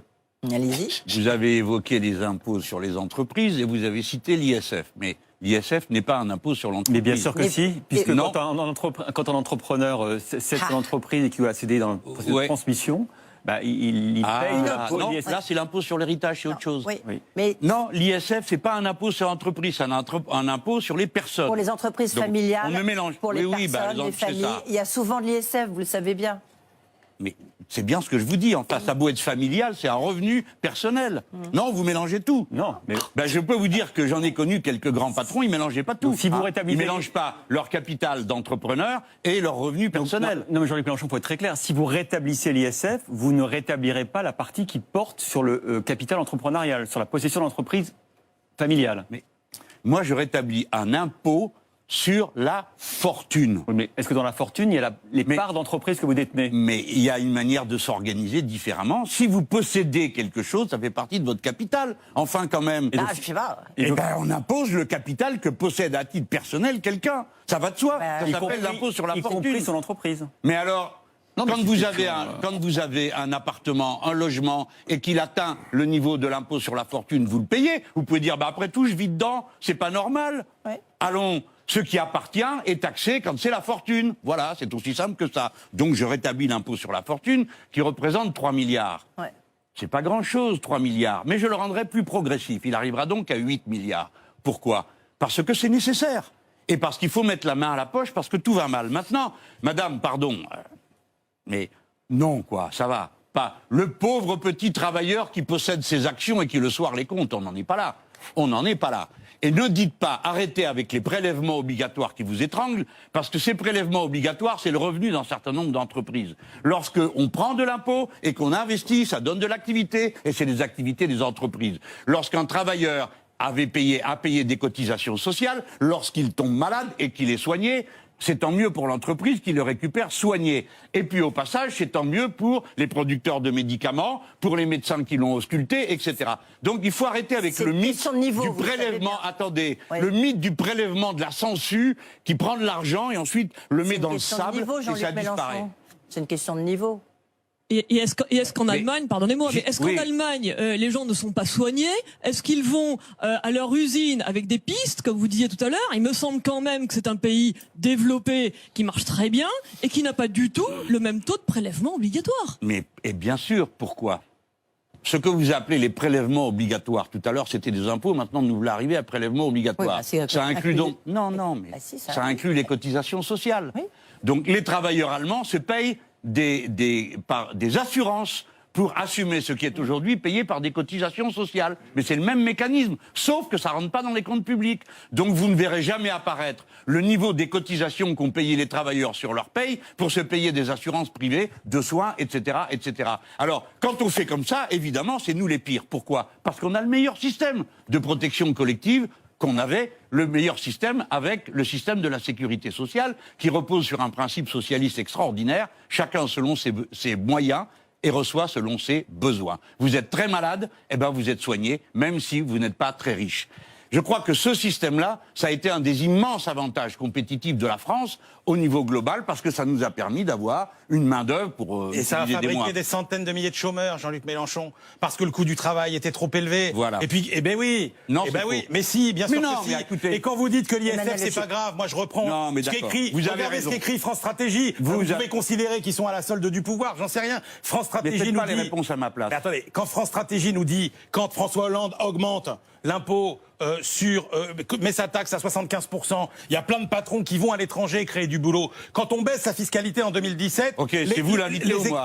Mais on a compris, on connaît ce vous le répétez depuis 20 ans. Mais je peux vous dire, la fiscalité, ça marche. Oui, et les patrons s'en vont et ils ne créent pas d'emploi, ils n'investissent pas en France. Mais on connaît vos solutions, on a le résultat sous les yeux. 10 millions de pauvres, 8 millions de gens à l'aide alimentaire. Et 2 fois plus de chômeurs que la moyenne. Et ça vous suffit pas. Vous continuez encore, baisser, retirer des cotisations, ne pas soigner les gens. Vous venez de citer France Stratégie. Il y a un instant, on m'a pris à partie sur l'ISF. France Stratégie, dont je vous ai pas dit qu'il était à la solde du pouvoir, dans le passé, j'ai dit, et je redis, qu'il a été composé assez habilement. Que dit France Stratégie?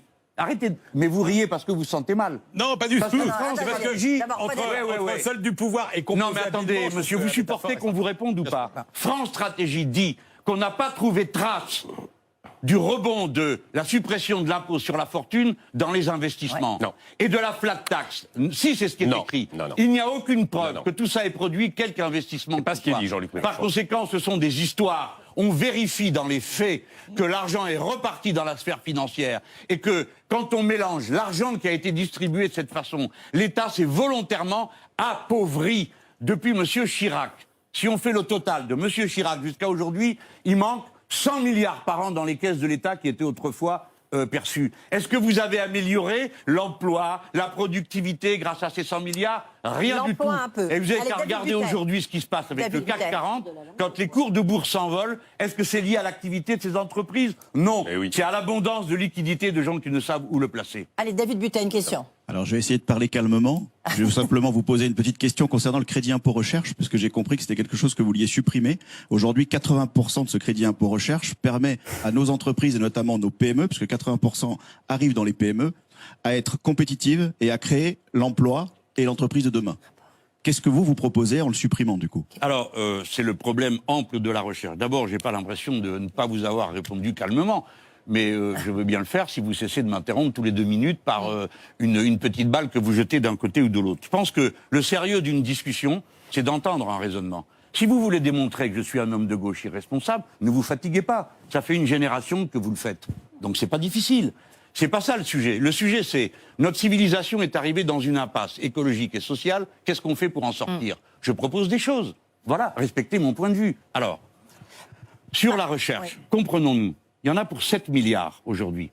Qui a bénéficié principalement, qui a utilisé principalement le crédit recherche? Qui? Vous avez regardé? Pas les PME.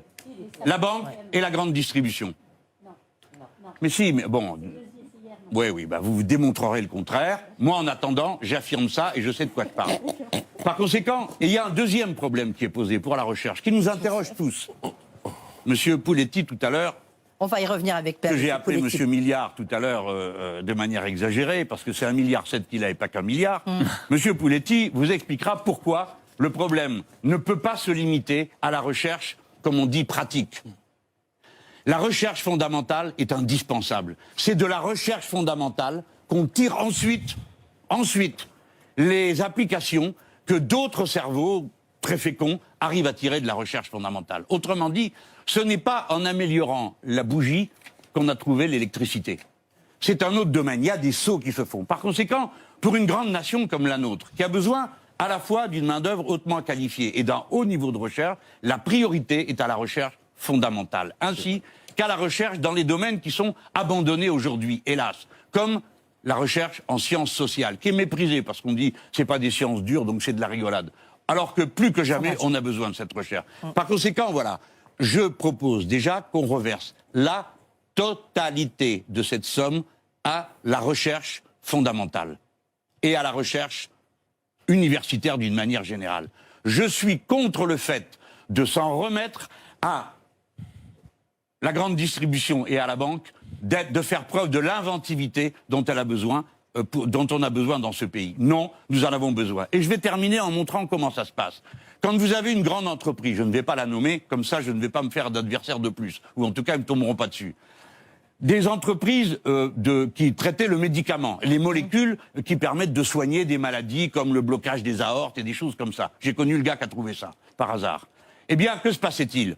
Autrefois, le gars cherchait, ou la fille, bon, on ne savait pas ce qu'il cherchait, des fois lui-même ne savait pas. Et il ne savait pas ce qu'il trouvait, il trouvait en cours de route. C'est ça le mécanisme de la recherche fondamentale.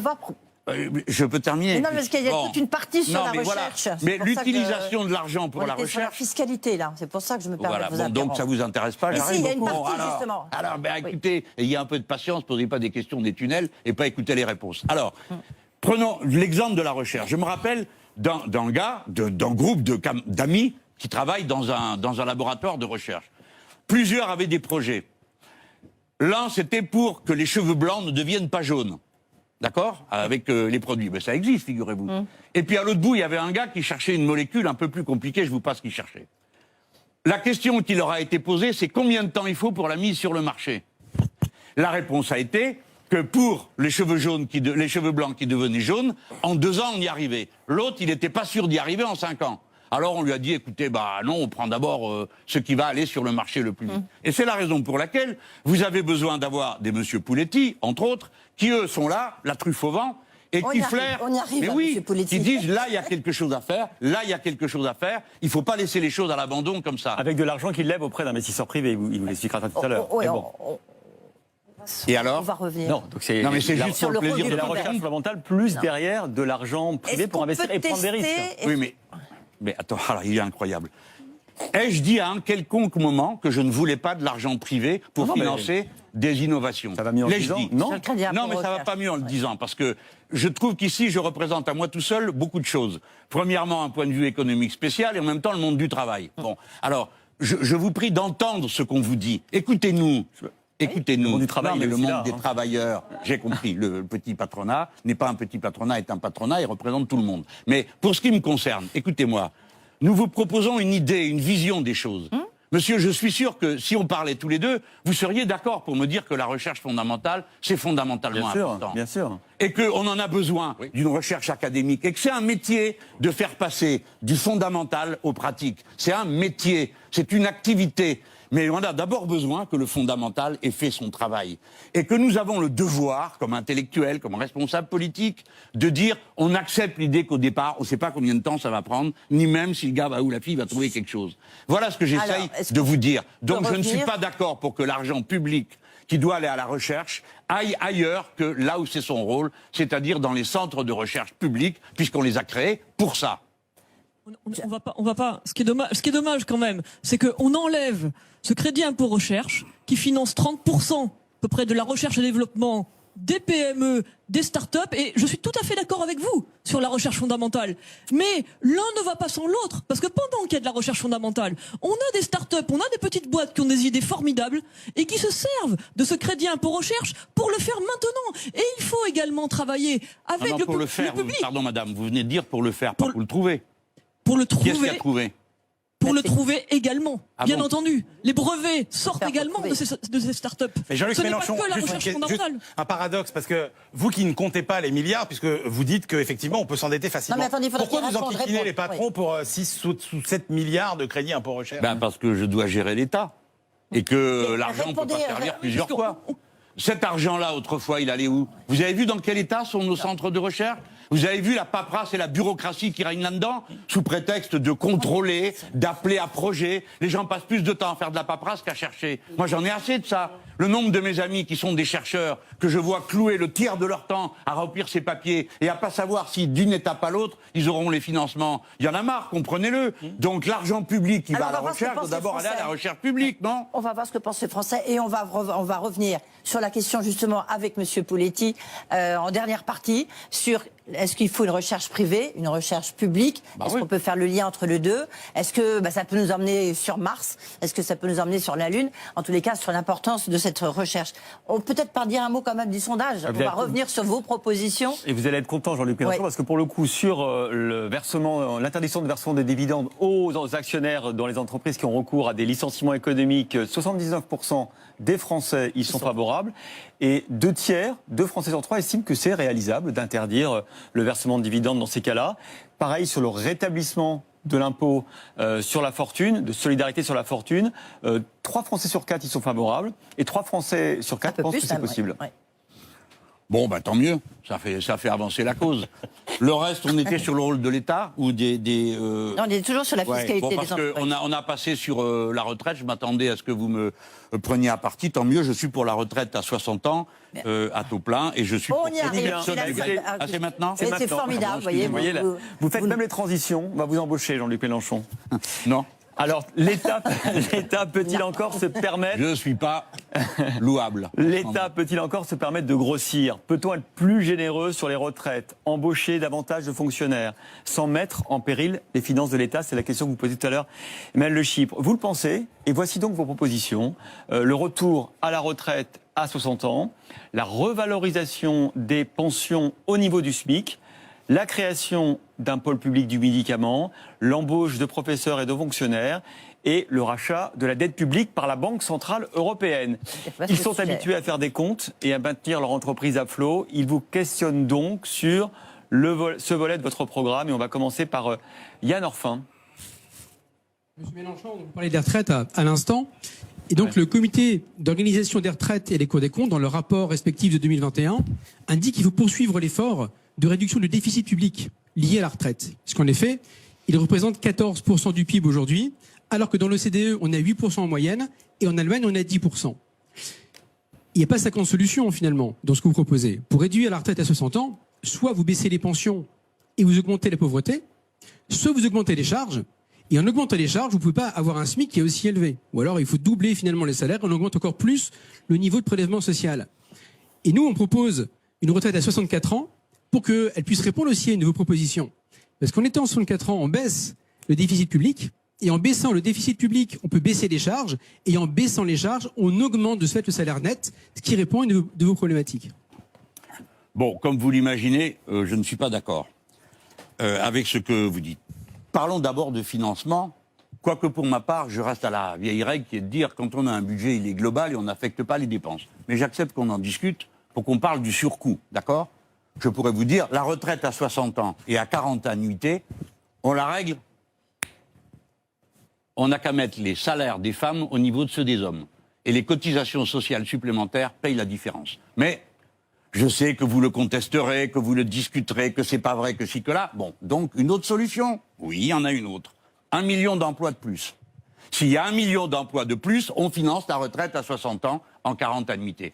Est-ce qu'il y a une autre solution ? Oui, il y en a encore une autre si vous ne voulez pas créer ça. Tous les salaires qui sont au-dessus de 3 400 €, vous mettez une surcotisation de 2 points et vous financez la retraite à 60 ans. Donc il faut arrêter de faire passer pour un progrès ou une loi d'équilibre ce qui est revenir au système des retraites quand il a été créé pour la première fois en 1910. C'était la retraite à 65 ans. Quelle est la situation réelle aujourd'hui du pays ? Les jeunes gens ont pour la première fois un emploi en CDI, entrent dans le boulot à 23 ans. Plus 43 annuités égale 66 ans. Ça veut dire que la génération montante travaillera jusqu'à l'âge de 66 ans. Et vous savez comme moi que travailler trop longtemps nuit à la santé. Et que nuire à la santé augmente évidemment non seulement la détresse dans la vie personnelle, ce qui est un paramètre non économique mais au moins humain, premier élément. Deuxièmement, augmente la maladie. Troisièmement, augmente le chômage des seniors, qui aujourd'hui coûte 3 milliards. Autrement dit, ce que vous n'avez pas payé en retraite, eh ben vous le payez en chômage. La belle affaire. Plus la souffrance, plus le mépris de soi, plus l'angoisse. Non, on peut faire la retraite à 60 ans. Je rappelle, pour ceux qui ne le sauraient pas, que personne n'est obligé de partir à 60 ans. La retraite à 60 ans, c'est la possibilité de partir à 60 ans avec 40 annuités à taux plein. Et pour ma part, je plaide pour qu'il n'y ait pas une seule retraite en dessous du SMIC. Et tout ce que je viens de vous dire se paye de cette manière. Vous avez le droit de me dire après, ah ben non, ça marchera pas. J'ai le droit de vous dire que c'est votre système qui marchera pas.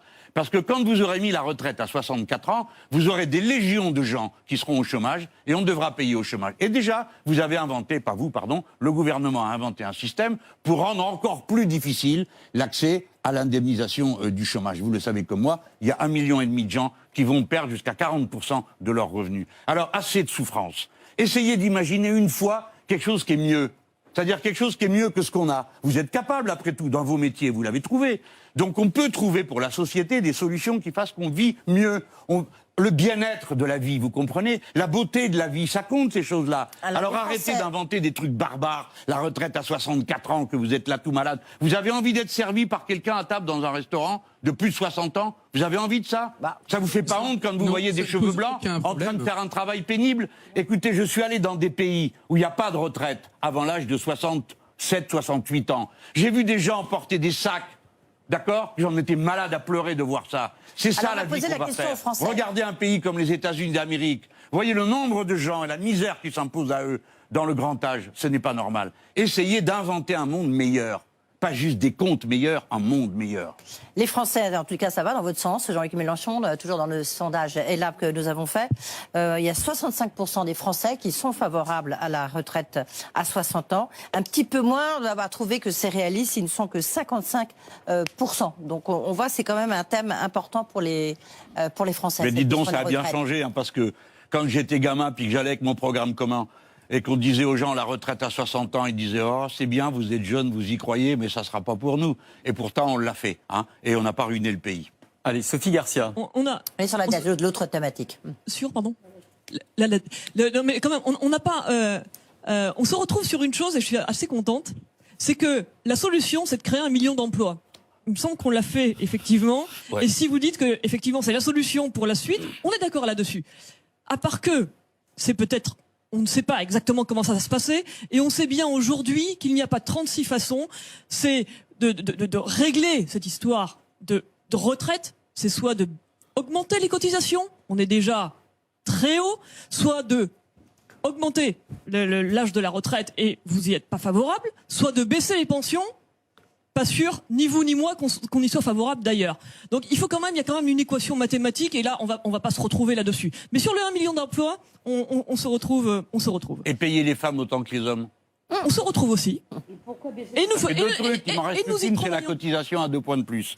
Mais vous savez, madame, on a un exemple, parce qu'après tout, vous savez, moi, je suis pas bien différent de la moyenne des gens. Je me dis, est-ce que ça marche ou pas? C'est possible ou pas? Quand on a fait le programme, tous ceux qui défilaient dans mon bureau en amenant à la fin le sujet de leur ratiocination, ma question c'était, on fait comment? Par exemple, quand on me dit, oui, on va faire l'agriculture bio, ah, très bien, on va faire 400 000 emplois, parfait, où vous les trouvez? Ah, bah, ils avaient oublié de réfléchir. Disons, vous retournez et vous revenez me dire comment on fait pour convaincre des gens pour aller faire ça. Mais pour ce qui est de l'emploi, regardez, on a un exemple. Vous n'allez pas aimer. C'est le gouvernement de M. Jospin. M. Jospin, il a laissé tous les comptes au vert, notamment les comptes retraite. Comment il a fait? Un impôt extraordinaire pour remettre tout ça à flot. Et on a diminué le temps de travail. La période a créé le plus d'emplois de toute l'histoire de France.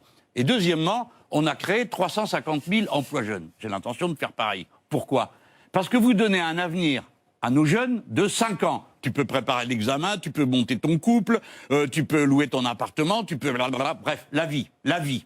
Sur 5 ans, c'est de la visibilité. Que s'est-il passé? Eh bien, ce qu'on sait, c'est que quand vous donnez du pouvoir de consommation populaire, eh bien, vous avez un redémarrage de l'économie productive, parce que l'économie productive est faite à 53% de consommation populaire, bien sûr, et donc vous remettez tous les comptes au vert. Moi, je fais le même pari. Lionel Jospin, à cette époque-là, nous avons créé 1 million d'emplois, et ce million d'emplois a mis tous les comptes au vert. Jean-Luc Mélenchon, vous avez créé les destructions de l'industrie française dans les 10 années qui ont suivi. Le bilan de Lionel Jospin, c'est la destruction de notre compétitivité et de notre tissu industriel pendant les 10 années qui ont suivi. C'est vrai qu'il aurait mieux valu qu'il affame tout le monde, augmente la retraite, mais quand vous faites 4% de croissance, et augmente les cadences. Quand vous faites 4% de croissance, c'est indécent de faire 3% de déficit public. Il a dilapidé l'argent public. Écoutez, c'est pas sérieux, je veux bien revenir sur le bilan, mais c'est vous qui n'êtes pas sérieux. Parce que si vous faites un rapport entre le déficit et la production totale de la richesse, regardez comment elle se répartit, avant de glapir que c'est les travailleurs qui vous coûtent trop cher. Demandez aux chefs d'entreprise. Passez-vous de travailleurs et puis essayez de faire vivre votre truc. Notre industrie. Passez-vous de gens qui font fonctionner la lumière ici, le chauffage, le nettoyage, et puis on verra après. Alors j'ai une question. Allons, ce n'est pas J'ai sérieux. une question, Jean-Luc Mélenchon, qui nous est posée par Jérôme sur les réseaux sociaux. Il a vu que vous vouliez augmenter le nombre de fonctionnaires, le nombre de professeurs. Ça, on rejoint un peu le débat sur le poids de l'État. Il nous dit le ratio de fonctionnaires en Allemagne est d'environ 54 pour 100 000 habitants, en France environ 85. Comment justifiez-vous cela au regard du délitement de nos services publics de première ligne, nos policiers, nos pompiers, nos hôpitaux, notre justice? Où va l'argent en France? Et que proposez-vous pour revenir à un ratio acceptable? Voilà ce que dit Jérôme. Tout ça n'est pas sérieux. Parce que là, je vous parle de profs. On est d'accord? Bon. Quel est le nombre d'élèves en France et combien il y en a en Allemagne? Alors, il faut arrêter de dire l'Allemagne, c'est tellement beau l'Allemagne. Hein, c'est une économie croupissante qui produit des voitures et des machines-outils. Pour le reste, toutes leurs infrastructures publiques sont à moitié en ruine. Et vous connaissez la situation de ce pays où la natalité s'est effondrée et où les gens n'ont pas l'air d'être si heureux que ça de vivre. Donc allez voir un peu là-bas. Oui, c'est là-bas qu'existe le job à 1 euro. Un tableau un peu apocalyptique de l'Allemagne. Non, et le tableau apocalyptique de la France, ça vous dérange pas? Non, moi, je vous pose la question de Jérôme. Oui, d'accord. Alors disons que c'est à lui que je réponds. La France n'est pas cet enfer qu'ils sont en train de décrire. Je vous dis la chose suivante. Vous avez 800 000 personnes qui sont contractuelles dans la fonction publique. Est-ce que vous trouvez ça normal? Oui. Moi, non.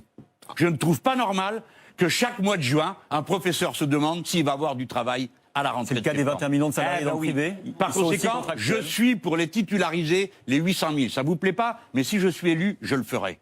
Je titulariserai tous les contractuels de la fonction publique parce qu'il y en a marre de faire peur aux gens, de leur pourrir la vie avec la peur. Deuxièmement, si vous voulez avoir pour vos entreprises la main-d'œuvre de haut niveau de qualification dont vous avez besoin, vous avez donc besoin d'un système de l'enseignement professionnel qui fonctionne avec des professeurs, avec des professionnels qui viennent faire les professeurs d'enseignement technique. Et ça, vous en avez besoin. Vous, et pas seulement vous. C'est pas pour vous faire plaisir que je dis ça. Je dis ça parce que le pays en a besoin. Vous ne ferez jamais de relocalisation industrielle. Vous ne ferez jamais de développement de l'économie de ce pays si vous n'avez pas les cadres intermédiaires. Si vous saviez le nombre de pays où j'ai pu discuter avec des dirigeants politiques qui prenaient toutes sortes de grandes décisions extrêmement intéressantes, il n'y avait qu'un problème, il n'y avait personne pour le faire. Parce que la qualification, ça s'acquiert. Je vais vous dire une chose. J'aimerais qu'on m'entende. Les fonctionnaires qui peuvent justement appliquer ce que vous venez de dire. dire. Je vous parle, oui, attendez, je viendrai aux autres fonctionnaires, mais laissez-moi terminer sur cette idée qu'on vous allez avoir. En ce moment, beaucoup d'entre vous se plaignent de ne pas avoir la main-d'œuvre dont ils ont besoin. Je serai prêt à discuter avec vous de ce thème quand vous voudrez. Mais je vais vous dire une chose, la situation va empirer. Pour la raison suivante, parce qu'on n'est pas en train de former les cadres intermédiaires dont vous avez besoin. Vous avez besoin d'architectes, vous avez besoin d'ingénieurs, il n'y en a pas assez. Mais vous avez besoin de bacheliers professionnels. Parce que si vous ne les avez pas, ce qui se passe ici autour de nous, la lumière, le chauffage, rien de tout ça ne fonctionne. Et on jette au lieu de réparer. Comment on fait, Jean-Luc Mélenchon, pour former dans les bons métiers, effectivement, les jeunes Français? On voit le chômage frappe plus sévèrement la jeunesse que les plus âgés, donc ça veut dire qu'ils sont mal formés. Comment on fait en sorte qu'ils soient adaptés au monde du travail? C'est qu'ils ne sont pas formés du tout, pas assez. Par curiosité. Donc il y a un système de l'éducation nationale qui ne fonctionne plus. Oui, l'éducation nationale, quand on a démantelé tout le système de l'enseignement professionnel, qu'en 2 ans j'avais remis sur pied, c'est clair qu'après ça ne marche pas. Alors, vous démontrez le truc et on dit tiens, ça ne marche pas. Bon. Écoutez, j'ai regardé, parce que vous savez, il y a une polémique en ce moment, 1 million d'emplois, pourquoi les gens y vont pas, on raconte que les gens sont des feignants qui veulent pas travailler, tout ça n'est pas vrai. Mais j'ai regardé, j'ai demandé, parce que ça m'intéresse, ces questions de qualification. Alors, c'est quoi les métiers en tension? Vous allez voir. Sans arrêt, on vous dit le serveur de restaurant. Non, vous voulez pas le savoir? Si, je vous le dis. 1, dessinateur en électricité, en électronique. 2, technicien en mécanique et travail des métaux. 3, ingénieur du bâtiment et des travaux publics, chef de chantier, c'est un autre métier. 4, ingénieur et cadre d'études, développement informatique. 5, géomètre. 6, dessinateur en mécanique. 7, régleur. 8, technicien en électricité et en électronique. Tout ça, c'est des métiers qui s'apprennent. Nous avions un bac professionnel en 4 ans. On l'a réduit à 2 ans, à 3 ans, et 1 année d'observation. Je ne sais pas quel est le petit génie qui a trouvé ça. Je peux terminer, juste terminer ma phrase, avec votre autorisation. Je dis, je ne sais pas quel est le petit génie au sommet de l'éducation nationale qui se figure que pendant 1 année, on observe les métiers du bâtiment, comme si c'était la même chose, de peindre et de construire un mur, alors que ce sont des choses complètement différentes. La spécialisation technique va avec la généralisation du savoir. Si vous voulez avoir des travailleurs qui sont capables de s'adapter à de nouvelles machines, vos machines, avant, c'était 10 ans. Maintenant, c'est 5 ans, leur durée. Vous avez intérêt à avoir des gens qui sont capables de s'adapter. Pour ça, vous avez besoin qu'ils soient bons spécialistes quand ils arrivent et deuxièmement, qu'ils aient une formation générale assez ample. Seul le service public vous permet d'avoir ça. Jean-Luc Mélenchon, Pascal ou Paola? Pascal, oui, alors, Sebile. Je peux vous dire, sur la métallurgie, ce que je connais, on a entre autres un centre de formation Proméo et on ne remplit pas nos classes, on n'a pas assez d'étudiants et pourtant on a des formations vraiment très professionnelles et qualifiantes, vraiment pour les métiers aussi bien de base entre guillemets que d'intermédiaire ou que d'encadrement. On ne remplit pas. Mon neveu cherche une formation de géomètre, il n'y a pas de classe ouverte, il n'y a pas de place. Mais parce qu'il n'y a pas de place, parce qu'il n'y a pas de demande. Par contre, au niveau de la restauration et de l'hôtellerie, là, il y a des métiers énormes en tension.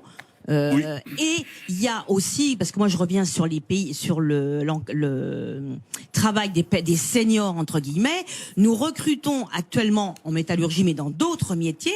Moi je viens d'embaucher 2 personnes d'un certain âge qui ont encore envie de travailler, mais parce qu'on ne trouve pas de jeunes qui sont intéressés ou qui veulent travailler. Et c'est une réalité. Ouais. Bon. Romain Le Tellier, vous êtes dans la même chose, d'accord avec Pascal Sebile? Donc, effectivement, on a quand même des centres de formation qui marchent assez bien, notamment dans la métallurgie. On a, nous, effectivement, peut-être à remettre en question le côté sexy de nos métiers pour attirer toujours plus. Je pense qu'on y travaille tous. Mais effectivement, on a des métiers en tension. Et je pense que l'apprentissage est effectivement la bonne solution. Il semblerait que vous avez fait du très très bon travail à l'époque. On s'en réjouit. Mais ça suffira. Est-ce que ça suffira pour créer le 1 million d'emplois? J'en suis pas convaincu pour l'instant. Vous avez raison de ne pas être convaincu parce qu'il faut 4 ans pour sortir un bon bachelier professionnel. Donc si je suis élu, je verrai le produit de mon travail à la fin. Heureusement, je ne sais pas comment il faut faire exactement et comment m'y prendre. J'ajoute la chose suivante. Je préfère vous le dire franchement. J'ai eu des discussions nombreuses avec l'UIMM. Je ne suis pas d'accord pour les écoles de formation intra-entreprise ou intra-branche. Je crois que c'est au service public de la formation de le faire. Et dans le service public, il y a tout. Je veux dire, depuis la formation initiale CAP jusqu'à BTS avec la classe de préparation pour faire la transition entre bac professionnel et BTS. Donc moi, je crois à ça. On a le droit de pas être d'accord. Hein. Pour le reste, je crois que l'apprentissage et l'alternance existent dans toutes les formations et l'apprentissage dans toutes les formations.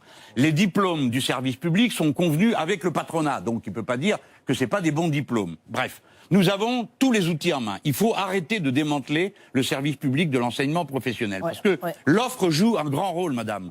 Si on peut dire à un jeune, une jeune ou un jeune, hein, je veux bien qu'on parle des deux, parce que vous avez raison de dire que le métier genré, c'est une réalité. Hein, c'est une réalité. Il y a des métiers où la main-d'œuvre, les propositions féminines sont peu nombreuses, parce que c'est pas du tout accueillant et c'est extrêmement sexiste. Mais si on veut, il faut proposer. Moi, je suis pour qu'il y ait au moins un centre polytechnique par département. Je dis bien au moins, et doublé d'un internat. Parce que nous savons tous, puisque vous avez abordé la question du genre, qu'on ne peut avoir de jeunes gens et de jeunes filles notamment que dans la mesure où on est capable d'avoir un accueil qui soit décent, digne et qui permette à chacun de suivre les études. Il faut clore cette partie. Désolé. Je termine en vous disant que pour ma part, si je suis élu, il y aura 1 000 € pour chaque gamin. Vous m'entendez ? Pour chaque gamin, chaque jeune qui s'inscrit dans l'enseignement professionnel à partir de la première année de l'enseignement professionnel. Pourquoi ? Parce que vous avez des sections de l'enseignement professionnel où 100% des jeunes travaillent le soir et le week-end pour se payer leurs études. Parce que vous avez des jeunes parents qui sont là. Donc je m'engage, je donnerai. L'État financera parce que c'est un investissement super important pour que le pays puisse avoir un vrai développement. Attends, il nous reste 0 seconde. Une question très courte sur les métiers en tension, parce que moi je suis tout à fait d'accord avec vous sur l'apprentissage, mais par contre il y a le parallèle, c'est l'attractivité des métiers. Et pour ça, c'est effectivement le rapprochement des entreprises. Mais entreprises, pour qu'elles attirent, il faut leur donner des moyens. Qu'est-ce que vous proposez pour que ces entreprises proposent au système éducatif, aux jeunes, leur montrent et leur démontrent en fait que nos métiers sont attractifs? Vous avez qu'à donner des bonnes payes et rendre vos métiers intéressants. Non, ça, c'est pas le cas. C'est pas le problème. Mais bon, c'est facile, peut-être que c'est ma réponse. Mais combien de femmes, par exemple, candidatent dans la métallurgie? Non, le gavage est terminé avec moi. Vous recevez 8 000 € par an pour un apprenti, d'accord? Voilà, et bien c'est terminé. Je trouve ça honteux, parce que c'est de l'argent public qui est utilisé dans des conditions que je n'approuve pas. Mais il est bien investi. Vous disiez que l'argent public pouvait être bien investi, qu'un jeune rentre dans une entreprise. Je ne suis pas d'accord avec le système du tout apprentissage, parce que voilà, oui, bien sûr. On a augmenté le nombre. Non, mais attendez, faites un peu un bilan. Mais même si on était d'accord avec vous.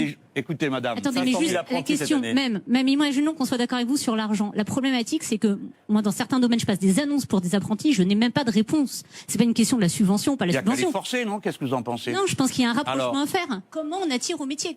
On attire au métier. Parce que au-delà de l'argent, comment vous faites comprendre un jeune, connaître un jeune de nouveaux métiers? C'est plus pareil. C'est plus la même discussion. C'est ça sa question. C'était ma question.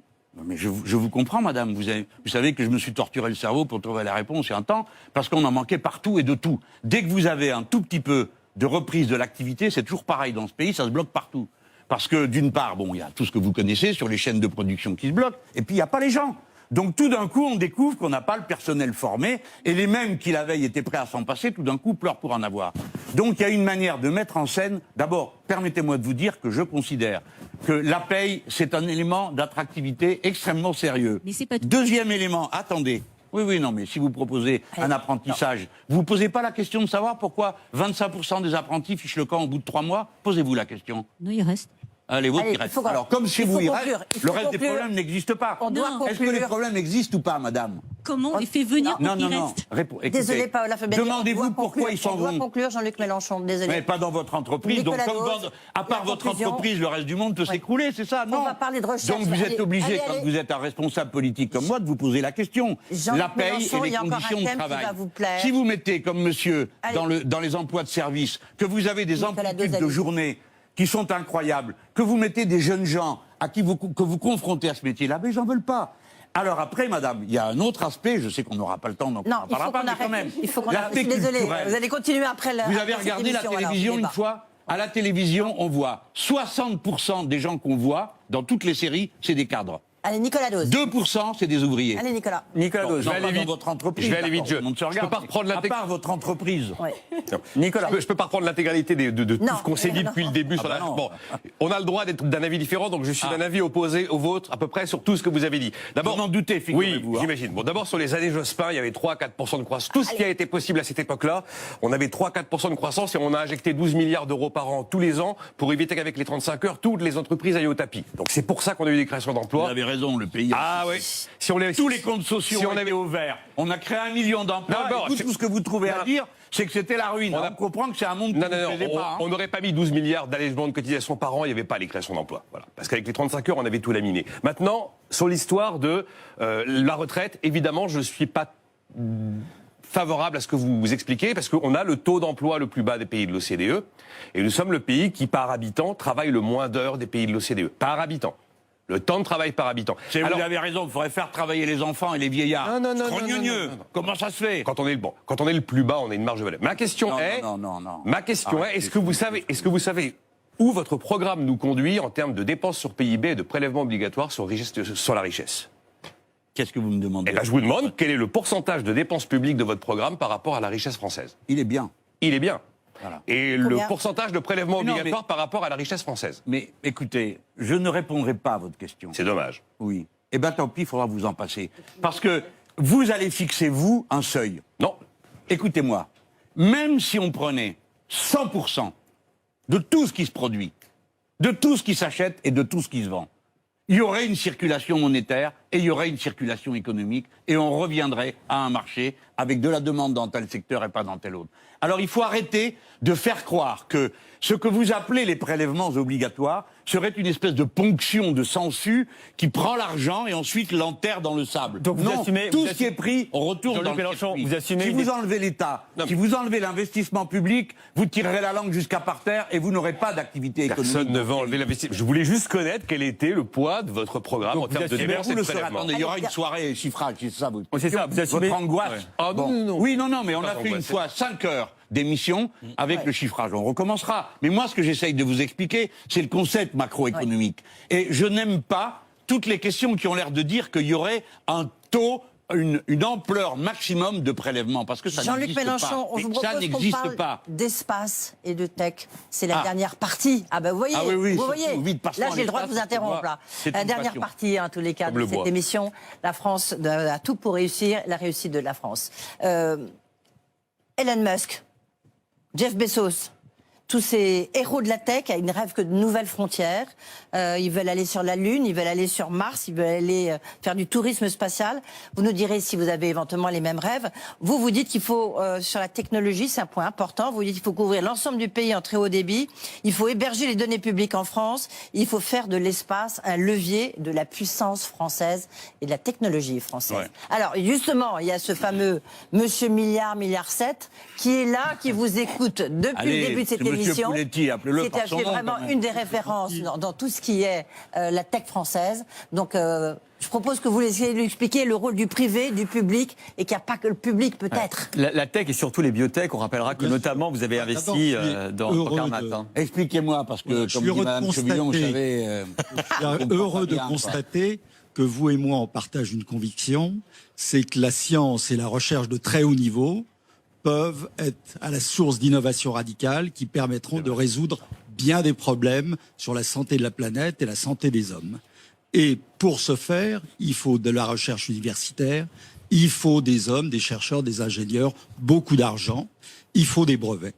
Alors, vous avez eu la gentillesse de dire que 4 de nos entreprises qu'on a créées avec quelques millions, Carmat, le cœur artificiel, Carbios, qui va construire une usine pour recycler en 10 heures 1 million de bouteilles à l'infini, Abivax dans les maladies inflammatoires chroniques ou Affluent sphincter-urinaire. Ces entreprises, effectivement, valent aujourd'hui 1,7 milliard collectivement et sont possédées par des milliers de petits actionnaires français et européens. Donc, je vous ai fait un compliment, mais je dirais que si vous appliquez la totalité de votre programme, ces 4 entreprises n'auraient pas existé ou seraient parties très tôt hors de France. Alors, premier sujet, la recherche fondamentale.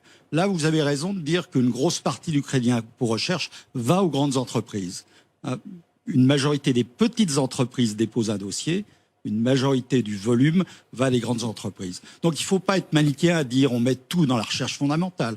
Si vous en mettez 50% dans l'Agence nationale pour la recherche, qui financeront les meilleurs projets universitaires, les meilleurs chercheurs, ça aura un très gros impact sur la recherche fondamentale. Ensuite, vous avez dit les brevets, je vais interdire qu'un brevet sorte de France. Mais l'interdiction, ça ne marche pas dans le monde ouvert qui est notre monde occidental. Il vaut mieux inciter les entreprises à déposer des brevets en France, l'Institut Pasteur, le CNRS a transféré leurs brevets et permettre à ces petites entreprises de devenir des grandes en restant en France. Et pour leur permettre ça, c'est pas l'interdiction, c'est de dire que ces entreprises auront accès à beaucoup d'argent de beaucoup d'investisseurs, parce que développer un vaccin, un médicament, une technologie de recyclage, c'est pas 3 millions, c'est des centaines de millions, et donc il faut aider l'épargne des Français, qui est colossale, vous le savez, 150 milliards d'euros collectés par an par l'assurance vie, 1500 milliards de stocks, à mieux irriguer les PME très innovantes qui deviendront des grandes entreprises. Donc si j'arrive à vous convaincre sur l'autre partie de votre programme et de le rectifier, je pense qu'on sera d'accord pour dire que l'avenir de la planète, de la santé, eh bien nous aurons beaucoup d'entreprises en France qui mèneront ce beau combat. Est-ce que vous êtes convaincu, Jean-Luc Mélenchon, par cette démonstration ? Je ne sais pas de quoi je serais convaincu. Je sais qu'il y a une connivence intellectuelle, du moins, qui apparaît là. C'est une confiance commune dans la capacité de résoudre par la science et la technique toute une série de problèmes que nous avons, dont on ne se débarrassera pas autrement que par du progrès technique et scientifique. Je le dis, je sais que je choque certains de mes amis, mais peu importe, moi je le crois. Hein. Et par exemple, vous prenez l'exemple du recyclage. Bon, une de mes idées, c'est qu'on installe un centre de recyclage à peu près tous les 50 kilomètres. On m'a dit, pourquoi ? Parce que ceux qui font de la récupération me disent, si tu les mets plus loin, les gens ils vont pas. 50 kilomètres, ils les font, ils feront pas davantage, et c'est déjà beaucoup. Si on faisait un maillage de tout le territoire comme ça, on aurait la récupération de ce que certains ont appelé... 50 kilomètres, le problème, c'est que vous n'aurez pas la productivité des usines qui recyclent. Donc peut-être 200 kilomètres. Peut-être, mais 200, ça marche plus au niveau de collecte auquel je pense. De toute façon, il faudra bien commencer par 200 avant de passer à 50. Mais ce qui est certain, c'est qu'on aurait accès de cette manière à ce qu'on appelle maintenant les mines urbaines. C'est-à-dire cette masse de matériaux de toutes sortes qu'on a jetés partout, sans se soucier de savoir ce qu'ils contenaient, et qui sont souvent des terres rares, des métaux rares, etc., etc. Donc c'est pour vous dire, j'ai confiance quand vous me dites on peut recycler 1 million de bouteilles, je vous crois, et je sais que vous êtes aussi une des personnes qui a mis en route des procédés pour passer du plastique venant du pétrole au plastique venant des algues, c'est-à-dire qui est l'avenir à mon avis, c'est-à-dire un plastique biosourcé qui se détruira. Si nous ne trouvons pas le moyen d'arrêter de jeter 600 bennes d'ordures de plastique tous les ans à la mer Méditerranée comme nous le faisons, nous ne réglerons jamais le problème. Donc on s'entend bien sur le sujet, et moi c'est ça que je veux pousser. Je crois aussi que la santé est un levier technique, de progrès technique, considérable. Alors évidemment, on peut dire, ah oui, ben ils cherchent un cœur artificiel, que ça tire tout le reste. Et quand on parle de l'espace, j'aimerais que ceux qui m'entendent se rendent compte que le 3e port spatial du monde, c'est Kourou. C'est nous les Français. Nous savons tout faire, d'un bout à l'autre de la fusée. On commet de nombreuses erreurs, dont l'une est de faire confiance aux Allemands, qui vont faire leur petit lancement depuis une base en Suède, sans passer par l'entreprise commune européenne que nous avons. Ils ne confient pas tous leurs tirs de satellites à cette entreprise commune. Par conséquent, mieux vaudrait que les Français s'accordent davantage, plus profondément avec les Italiens, puisque nous tirons des fusées italiennes depuis Kourou, et avec les Russes, puisque vous ne le savez peut-être pas, mais ce mois de novembre, nous célébrons les 10 années de coopération entre les Français et les Russes pour l'espace. Mais les Allemands, vous voulez vous fâcher avec les Allemands alors qu'on fait Airbus avec eux ? Non, attendez, si vous voulez, d'abord je réponds aux choses sérieuses, après vous verrez. C'est sérieux. Vous dites que les Allemands vont faire des tirs en Suède. Non, mais ils ont renoncé, mais bon. Vous n'êtes pas sérieux. Ils ont eu cette idée-là. Vous n'êtes pas sérieux. Vous n'êtes pas sérieux.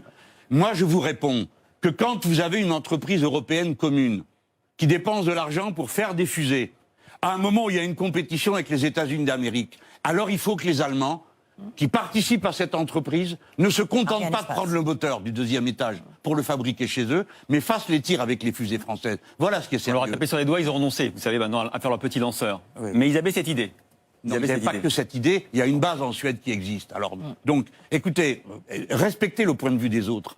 Si moi je vous dis qu'il y a un problème avec les Allemands, n'ironisez pas, parce que c'est une question très sérieuse. Non, mais c'est une question très sérieuse. On a déjà donné trop de choses dans des accords où on s'est fait avoir. Ou pour terminer, ce n'est plus nous qui fabriquons, mais d'autres. Alors ça suffit maintenant de dire que chaque fois qu'on met en cause un État-nation, c'est pour lui faire la guerre. Non, on dit les choses franchement. Et si je suis élu, moi je serai le premier qui parlera franchement aux Allemands depuis un grand moment. Je reviens sur ce que nous avons en commun. Pour ce qui s'agit pour ce qui est de l'espace, j'ai dit le 3e port est français. Tout l'ensemble de ce qui se fabrique, tous les jours, des milliers de choses que vous faites dépendent de nos connexions à l'espace. Dans ces conditions, mon idée est la suivante. C'est que nous créons une université des métiers de l'espace et que ce soit une université francophone, de manière à ce que nous puissions bénéficier de tous ceux qui parlent notre langue pour améliorer les techniques et les métiers qui sont liés à l'espace. Et que nous développions les métiers comme ceux, par exemple, des applications. Vous savez qu'on a besoin absolument de l'espace pour faire fonctionner des milliers d'applications. Et enfin, pour qu'on démilitarise l'espace. Ce sera peut-être le seul moment où je pourrais évoquer des questions de paix et de guerre. On remilitarise l'espace. C'est une erreur énorme. L'espace était par convention, depuis l'accord de 67, démilitarisé.